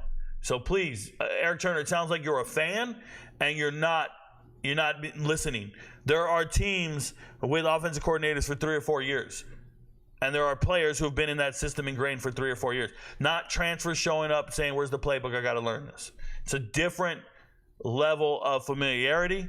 It's a different level of muscle memory. I want you to think of your first day at work compared to your 4th day at work. I don't know if you've ever been there. I remember being my first day at work and learning about the computer and what I'm doing in my system and all this. Have you ever went to go order food? Let me ask you this. Have you ever went to go order food at a restaurant, like a fast food restaurant, and there's somebody there, it's their first day, and they don't know where the combo meal is, and they don't know how to add fries to that and take away the pickles and add the onions? Like, they're just struggling. They're looking around. They're smart. They can read. They're probably quick-witted and know everything better. And then somebody who's been doing this shit for 5 or 6 years walks over, says, here, move out the way, I got this. And just go, and just starts fucking pounding it out. And you're like, yo, that girl with the keychain, that one's important, bro. That one right there knows exactly what she's doing. That's the same concept here. You got somebody, she might not even be smarter than that person. She might not even be better. She's just been doing that shit forever.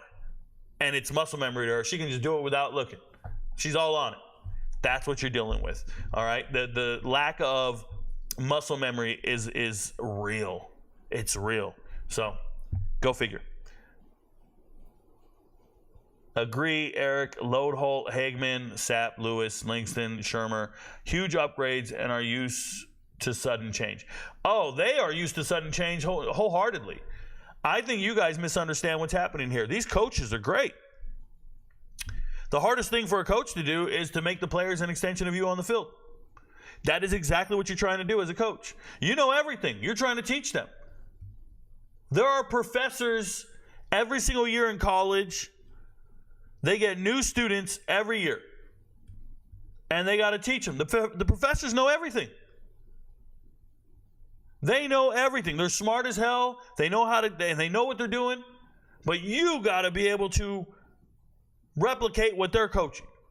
That's a lot harder than it sounds. Trust me, I know, man. I was in the military for 21 years. I taught soldiers new techniques, procedures, tactics, all this shit. If I had new soldiers, they're not nearly as good as the guys who've been soldiers for 4 or 5 years. The new soldiers don't even know how to turn on a Humvee. They'd be sitting in the vehicle like, where's the keys? I don't know where it's at. I'm like, hey, turn on your headlights. We're about to do a convoy. Turn on your headlights. I got a dude, a jackass, been in the Army for 4 years. He knows what he's doing. He turns on the headlights with his foot because it's a pedal down on the floor. I'm saying turn on the headlights. I got one of my geniuses, one of my best soldiers. He's messing around with the blinker, with the damn switch. He don't know where he's messing with the windshield wipers. He don't even know how to turn on the headlights. He don't have enough repetitions. I'm great. I'm a genius. I can help him. I can get him there. I can teach him. He don't have enough reps. The next time he'll get it right. And I got a guy been with me 4 or 5 years, knows everything. There ain't shit I got to teach him. That's the difference. It's going to take time. It's not the coaches aren't quality enough. It's not the coaches aren't good enough. It's the players need more time in the foxhole with these coaches. Straight up. Just so we're clear. Sorry, the chat jumped on me. I'll try to find out where we're at.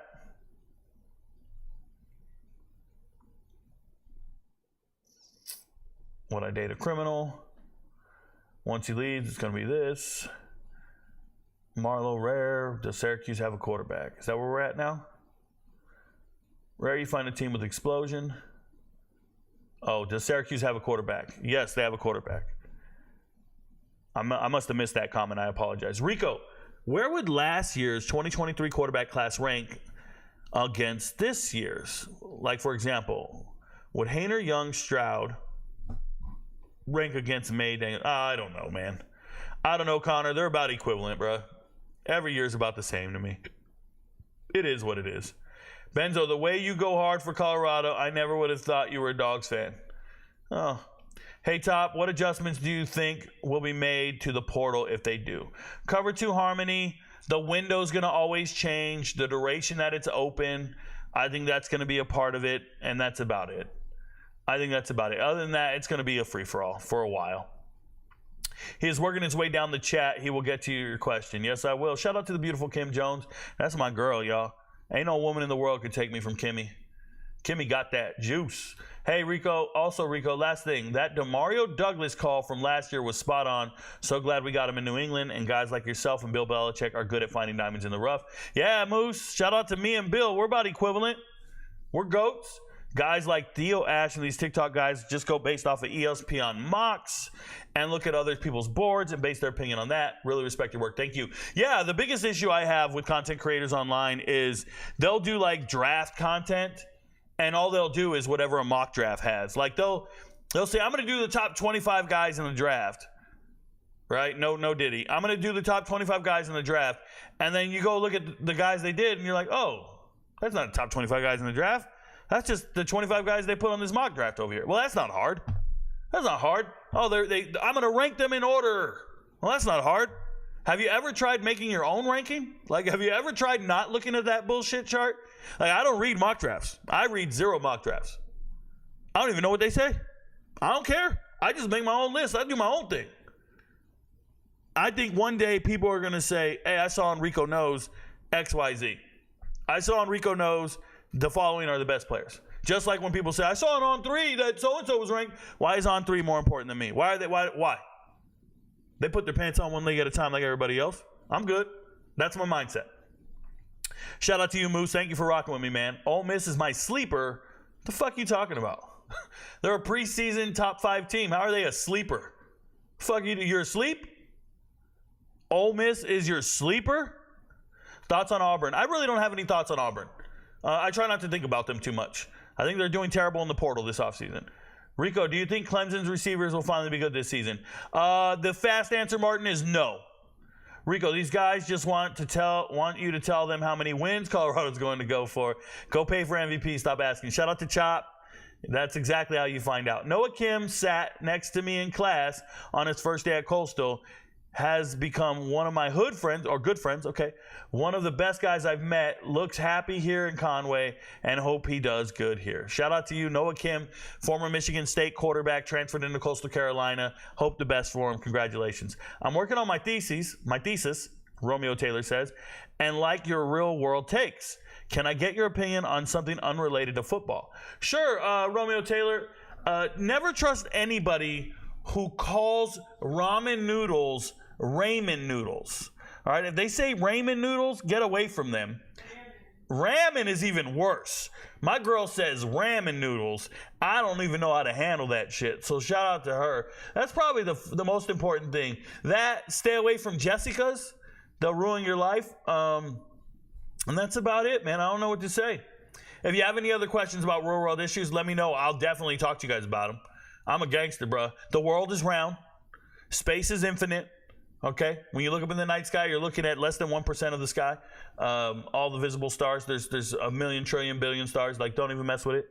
That's all I can tell you. Good to see you, Rico. Appreciate the content, man. Always love watching. Shout out to Armin. Armin is an MVP with an annual subscription. Armin is an MVP for the entire year. Don't mess with Armin. Armin is the real deal. That's real support right there. No matter how many videos I make, Armin's got my back. Speaking of Carson Beck, shout out Zachary Davis, is UGA going to be as dominant like the past couple of years outside of Beck and Delp? Not sure what is still in the stable. Zachary Davis. I know everybody wants to envision that their entire depth chart is NFL caliber, and Georgia fans are realizing their running back room is not. Just had 2 more running backs go undrafted. Their last running back before that went in the 7th round. Last running back taken. Like, they're just borderline good. That's not the case next year, man. They have Roderick Robinson, who I think is NFL caliber all day. They have really good players. They just got to transfer him from Miami. Is it Colby Young, the wide receiver? What's his name? Is it Colby Young? Is that who they got? Don't let me be wrong, bro. I'll hate myself if I'm wrong. There's so many names in my head, I could be wrong, but I don't doubt it. It is what it is. If I'm wrong, no, it's Colby Young. If you guys haven't watched tape on Colby Young, go watch it, bro. He's 6'5", 215. He's Keon Coleman 3.0. I think he's even better. I think Georgia's going to be loaded as long as they drive the speed limit, walk to practice, and focus on their craft. Georgia's really good. Carson Beck is him. Georgia's really good.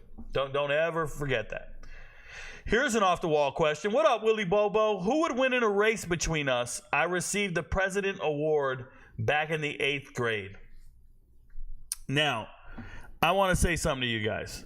I was talking to my daughter about this. Shout out to Forever. They actually won their first AAU basketball tournament just the other day. I have a bunch of pictures and things I need to post and I need to put up for Forever, a bunch of videos. I might get to it tonight. But I asked Forever, could she beat her brothers in a race? And she said, yes, Dad, I can beat my brothers in a race. And I started thinking about that. And I was talking to Kim about this. You know, I was a track star in high school. I was a very accomplished track athlete. I was a hurdler. I was a 400-meter runner. I could run, bro. And I was a free safety in a corner in high school. I was fast. And I think for a while there, I wasn't faster than my dad. I remember my dad being able to beat me in races as a grown man. And as an adult, I've been really fast for a long time. But I think I lost my genuine ability to go, like to hit it, at about 32, 33. I think so. Now, I've been pretty fast. I remember beating people on bikes and running. I swear I'm running over 20 miles an hour easy, right? I'm flying. But about 32, it started to go. So here I am, 41. When I go running, if I try to open up, just the other day I was sprinting. Kim was there. Kim was watching me from a distance. And I was racing my dog. And Kim said, wow, you're fast. Because I really tried to hit the burners.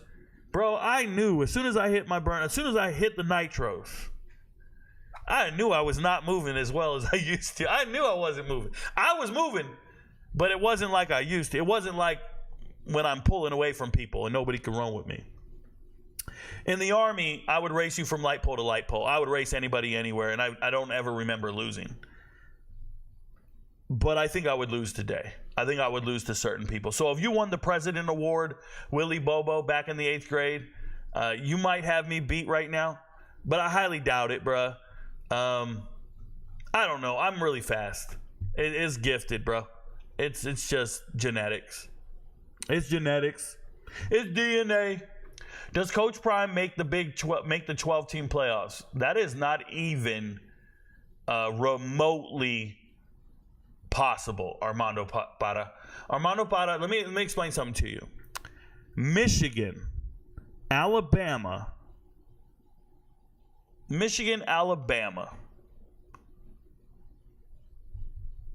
Trying to think of one more. Penn State. Michigan, Alabama, and Penn State are going to fight tooth and nail for a playoff spot. Florida State. Colorado is not remotely comparable to those 4 teams. Not remotely comparable. I'm not saying they can line up and they look good. No. They are not in the same fucking stratosphere as those 4 teams. They're losing by 30 to those 4 teams. And those 4 teams are fighting for a playoff spot, potentially. Fighting for one. Don't you forget it. You heard it here first. And I'll go back and I'll make a video and record all this and put it in a stream. And I'll put it in an I Am Right video on TikTok. And I'm going to look like a genius because I'm right every offseason.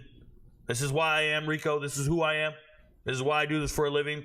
Because I'm telling you, that is not what Colorado's on the trajectory for.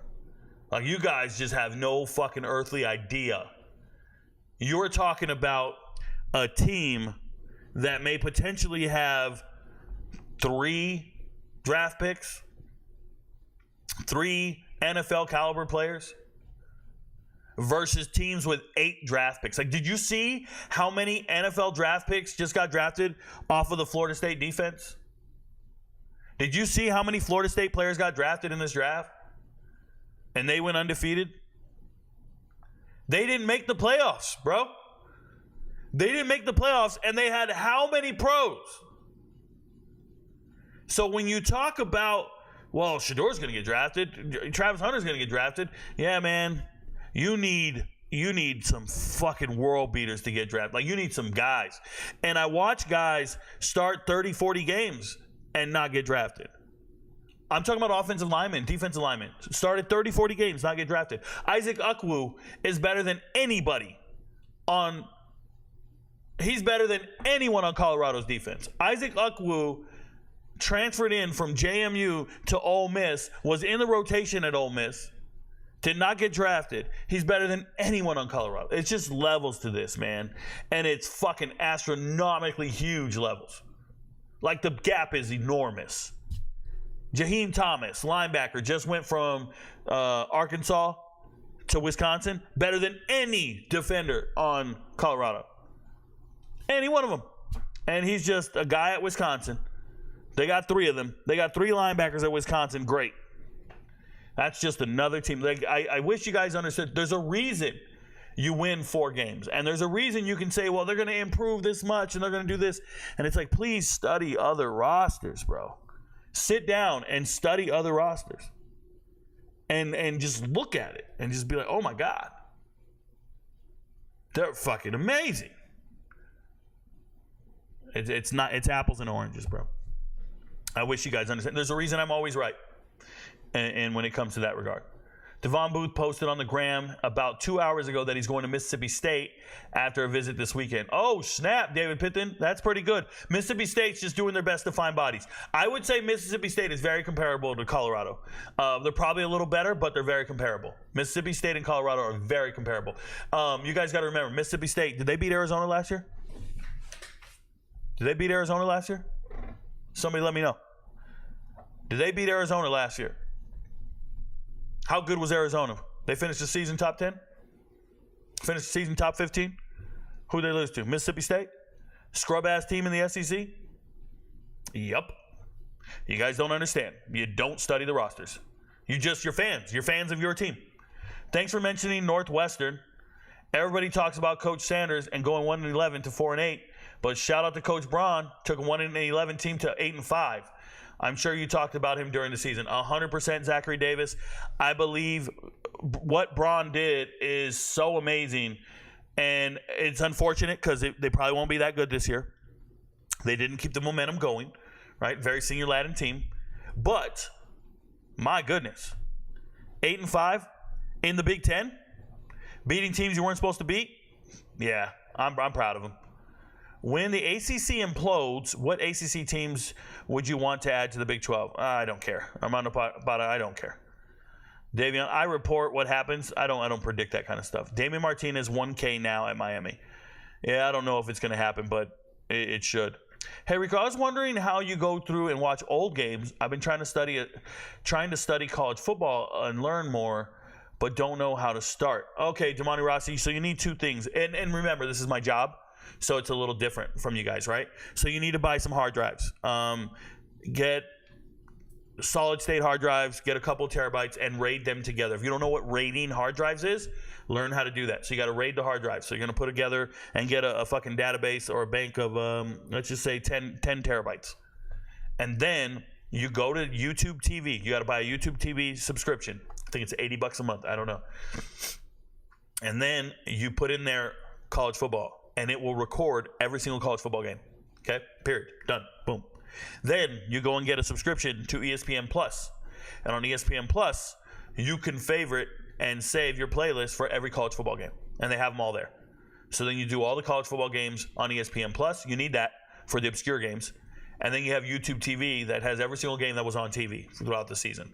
So then you do those two, and you save all the games to your hard drives. And then you can spend the off season, like now, and you can watch the games. And you can go back and reference them and find what you're looking for. That is what I do, Damon Rossi. That is the best way to go. And then your third option is YouTube itself. You can go find certain games televised. You can find truncated games or abbreviated games, condensed games, or the full game.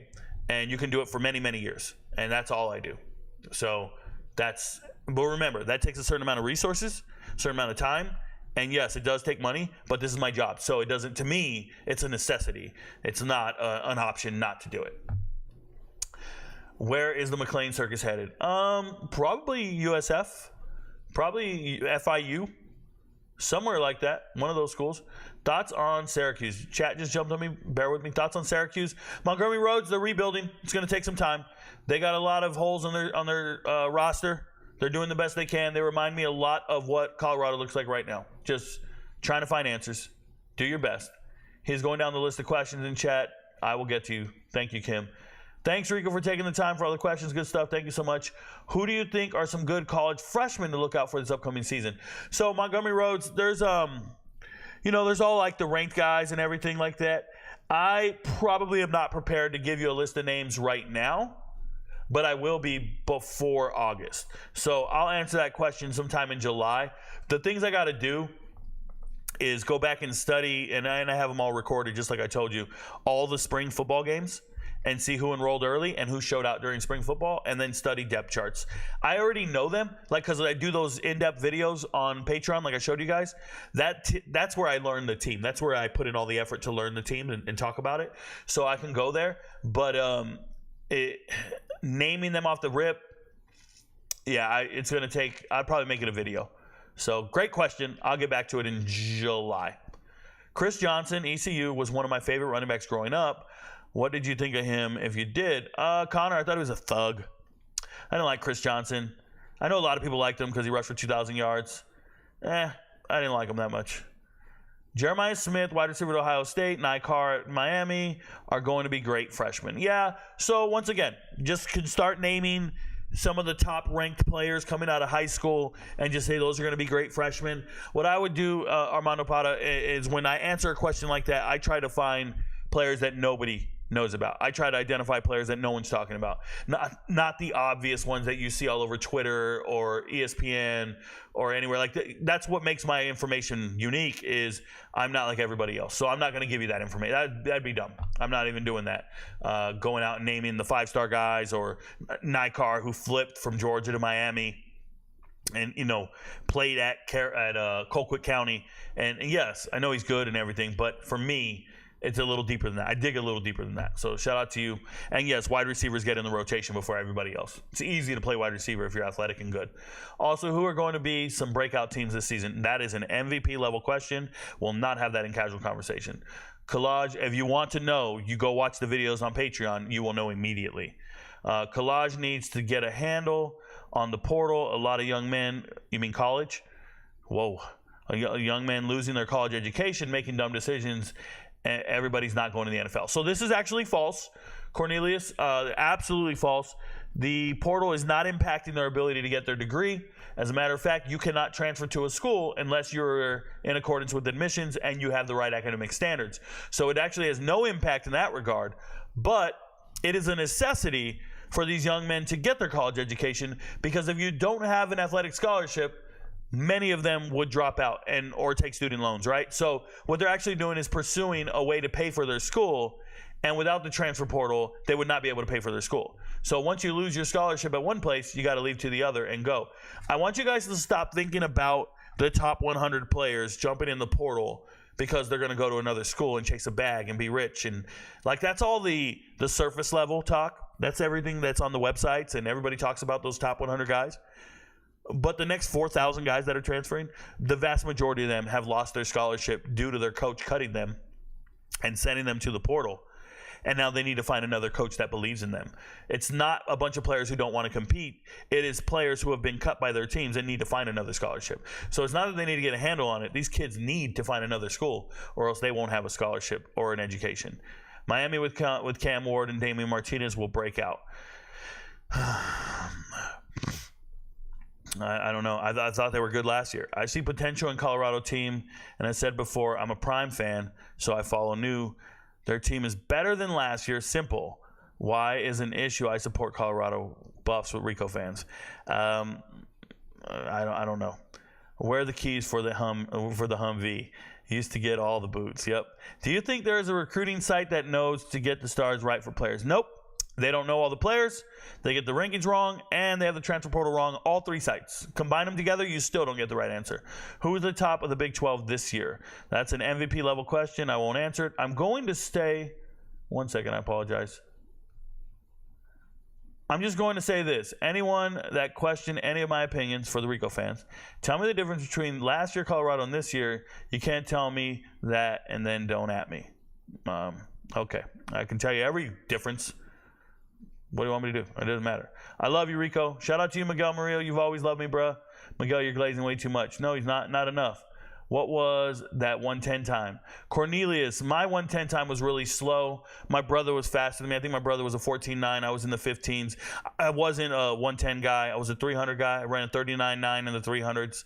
I was a 49.9 in the 400s. So I wasn't really a 110 guy. And a lot of it had to do with I wasn't that fluid in the 110s.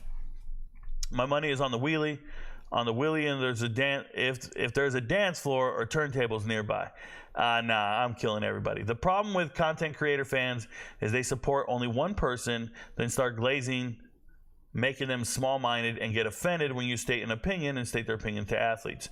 So no, I don't think that's a problem with content creator fans. I think a problem with people is if you oppose a content creator, the place to do it is not in the content creator's comments, Benzo. If you oppose a content creator, what you want to do is go to your page and create your content, right? That's what you should do. You don't come in here and tell me I ain't shit. You've never seen me in the comments of another content creator. He doesn't deserve my views. If I don't agree with what they're saying, I won't watch their shit. I will make a video and ridicule them and talk about them and say, these guys don't know what they're doing. I do that all the time. I'll call out anybody in a video in my own pocket, in my own corner, my own thing. And if they got something to say, they can go to their video. But you don't do it in the comments. It's distasteful. You're talking shit about me in my house, bro. You couldn't come in my living room and say that to me and kick it in here. You feel me? So if you're going to come in here and be critical of whatever I'm saying, you're doing it wrong. You come in here, you hear what you don't like, leave, go make a video and say, I just saw this and I didn't like it. That's how you handle that. But you don't get to walk into my living room and say shit to me. You get stomped out and sent outside, bro. Get your shit together, Benzo.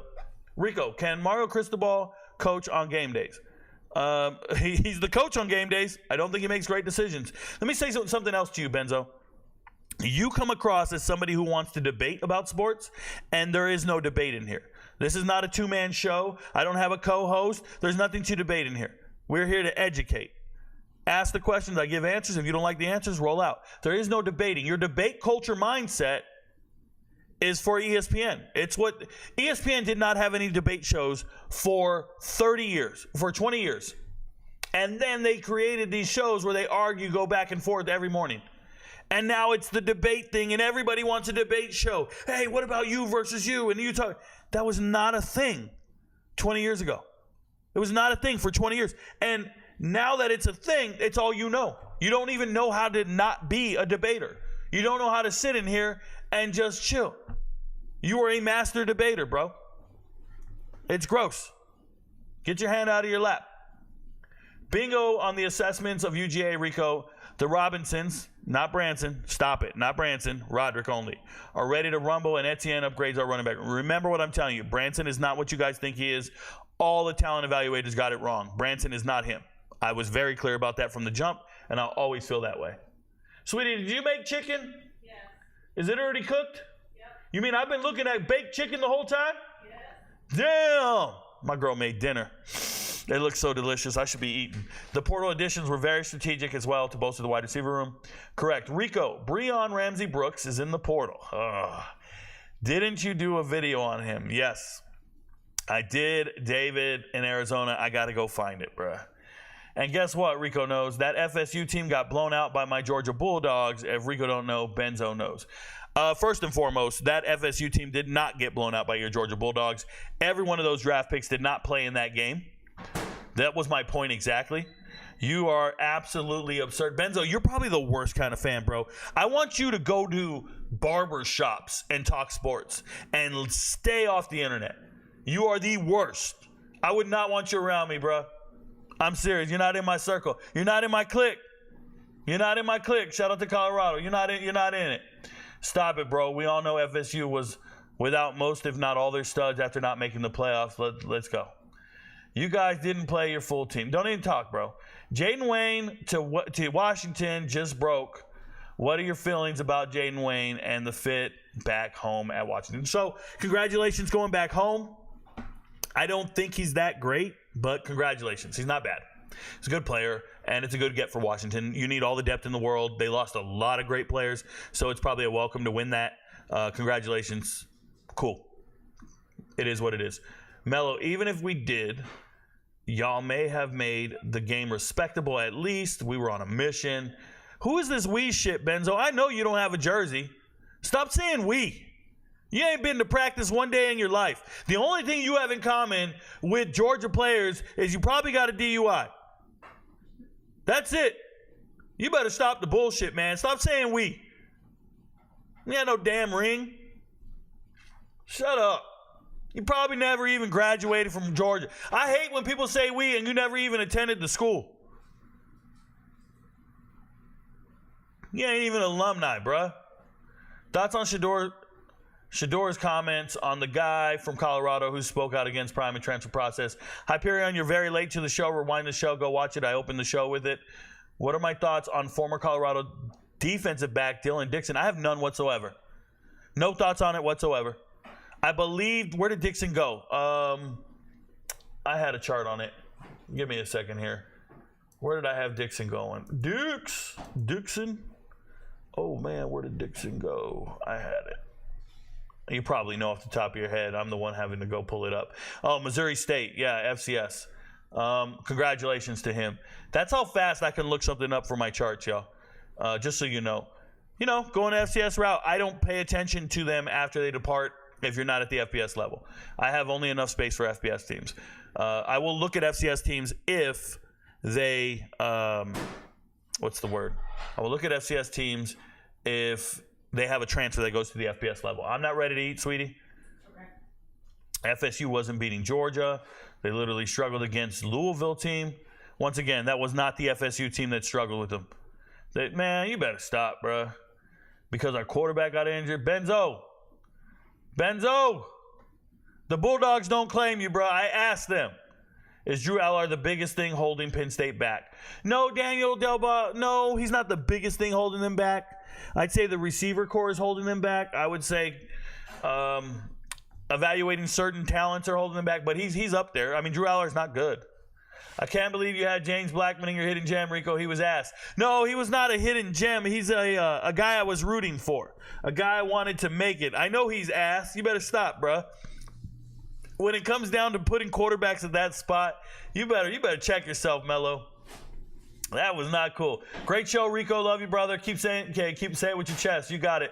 Louisville, watch that game. Hey, guys, I'm going to pull up the transfer portal one quick time before I do this, and we'll go from there. So, Rico knows your platform is for the public, whether I'm debating or stating an opinion. If you're bothered by my comments so much, then maybe you should make this platform members only. Look, man, don't give me any suggestions. Let me explain something to you, Benzo. You are not a content creator. So for you to give a content creator suggestions is out of pocket. You can't give me advice. You've never done this job. You are theoretically telling me how to do this job, and you're not good at it. You don't have a platform. Don't tell me how to run mine. You don't do yours. You're giving somebody advice on how to raise kids. You don't got none. You give me marriage advice. You ain't married to nobody. You tell me how to do my job, and you're unemployed. Don't be giving me fitness advice if you're obese. You feel me? Ridiculous, bruh. Ridiculous. Talking out of turn. Let me go pull up this damn transfer portal and show you guys what to get excited about, or at least what to look at here. I've got it up now. Thank you guys for all the questions tonight. Thank you guys for interacting. And Benzo, better luck tomorrow, buddy. You don't get to talk anymore. We'll take that away from you real quick. While we're waiting for it to load, I just want to say shout out to my girl, Kim Burr, the beautiful Kim Jones, doing what she does. We do it best. I do have 2 high school film reviews going on tonight after dinner. I got to eat, and then I'll make the videos. Waiting for this portal to load up. I don't know why it's dragging. Sorry, there it goes. Breon Ramsey Brooks is in the portal. The largest offensive lineman in the world, right? 6'4", 380 pounds, is now leaving TCU. Probably didn't belong there, to be honest. Hey, Keyshawn Mills, former Colorado player, back in the portal, went to SMU last year. Once again, they get pushed to the portal after they don't pan out. We've been talking about it. I will talk about Blackshire in a video, Reese Cano in a video. Avery Huff, former Miami player, went to Miami, FIU, South Florida. I don't know. He's been everywhere, bro. He can play nowhere. He's not very realistic about where he wants to land. I know he wanted to go to Colorado. Everybody ignored him for whatever reason. He is not him. Kofi Taylor-Barrocks, like I said, a former NFL Academy guy. He's from England, was committed to Jackson State, went to Colorado. Now he's back in the portal, not there.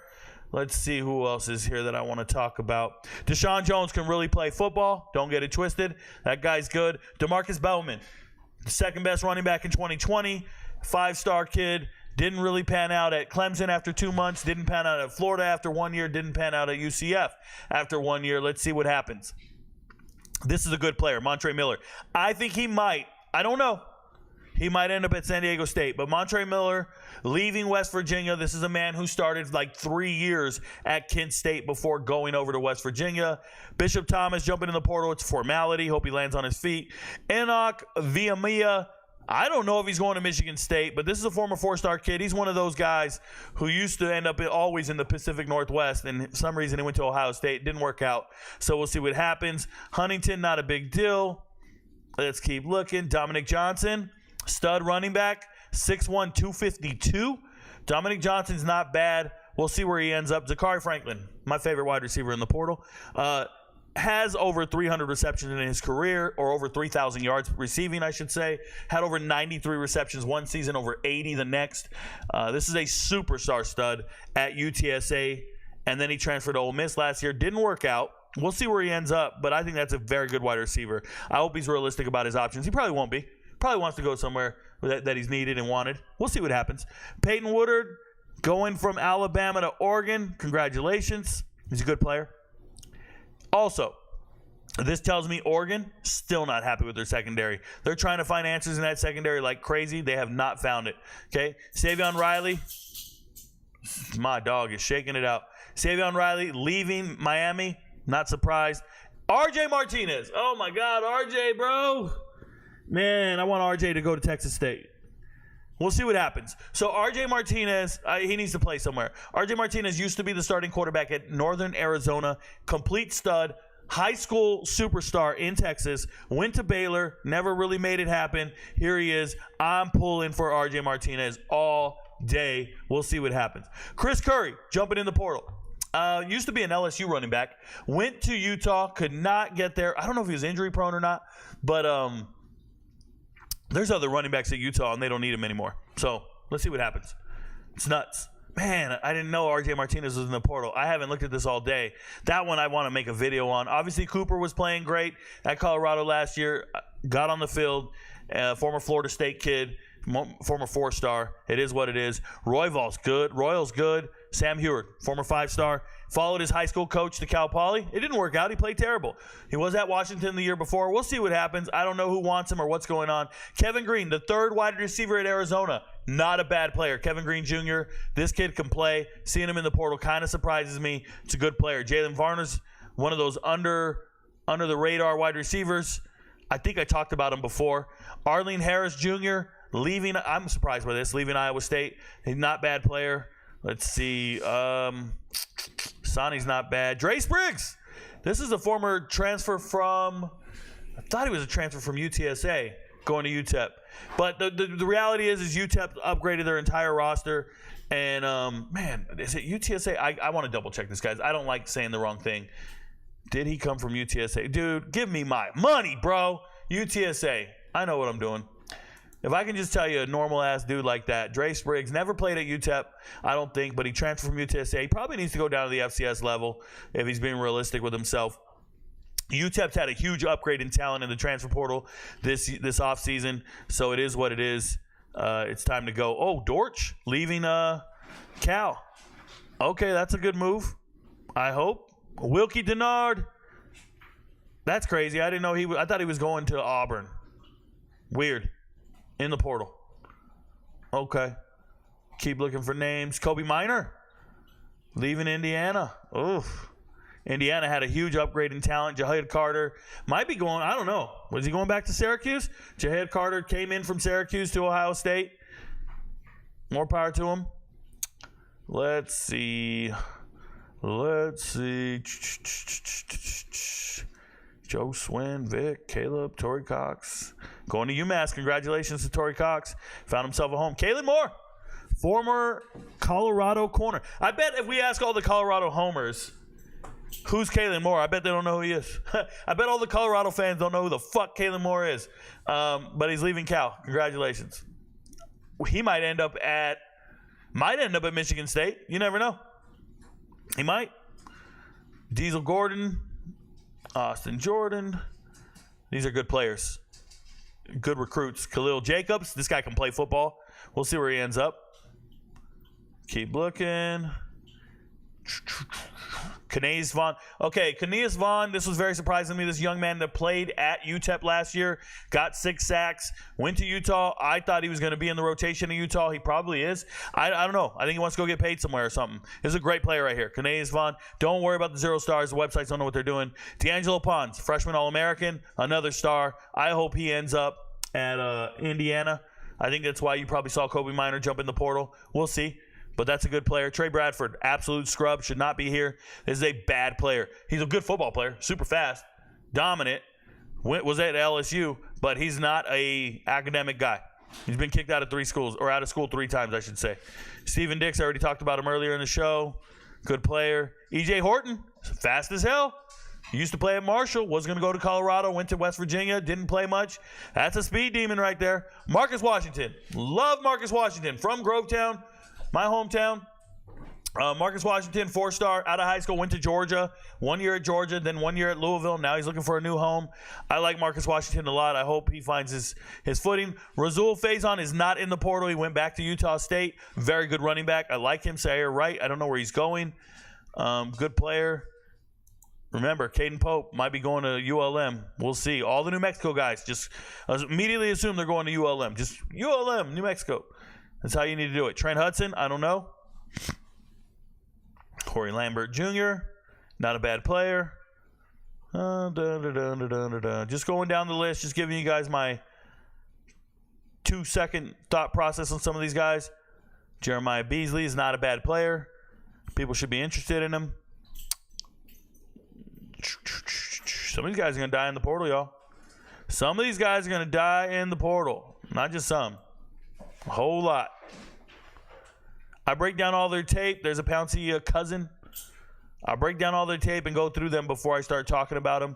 So I'm being very careful not to say anything inappropriate about some of these guys because there's Javion Cole. Because we'll see what happens. Going to Arizona. Probably. We'll see what happens here in the near future. But it's a lot of names to go through. It's a lot of people to look up. Emery went back.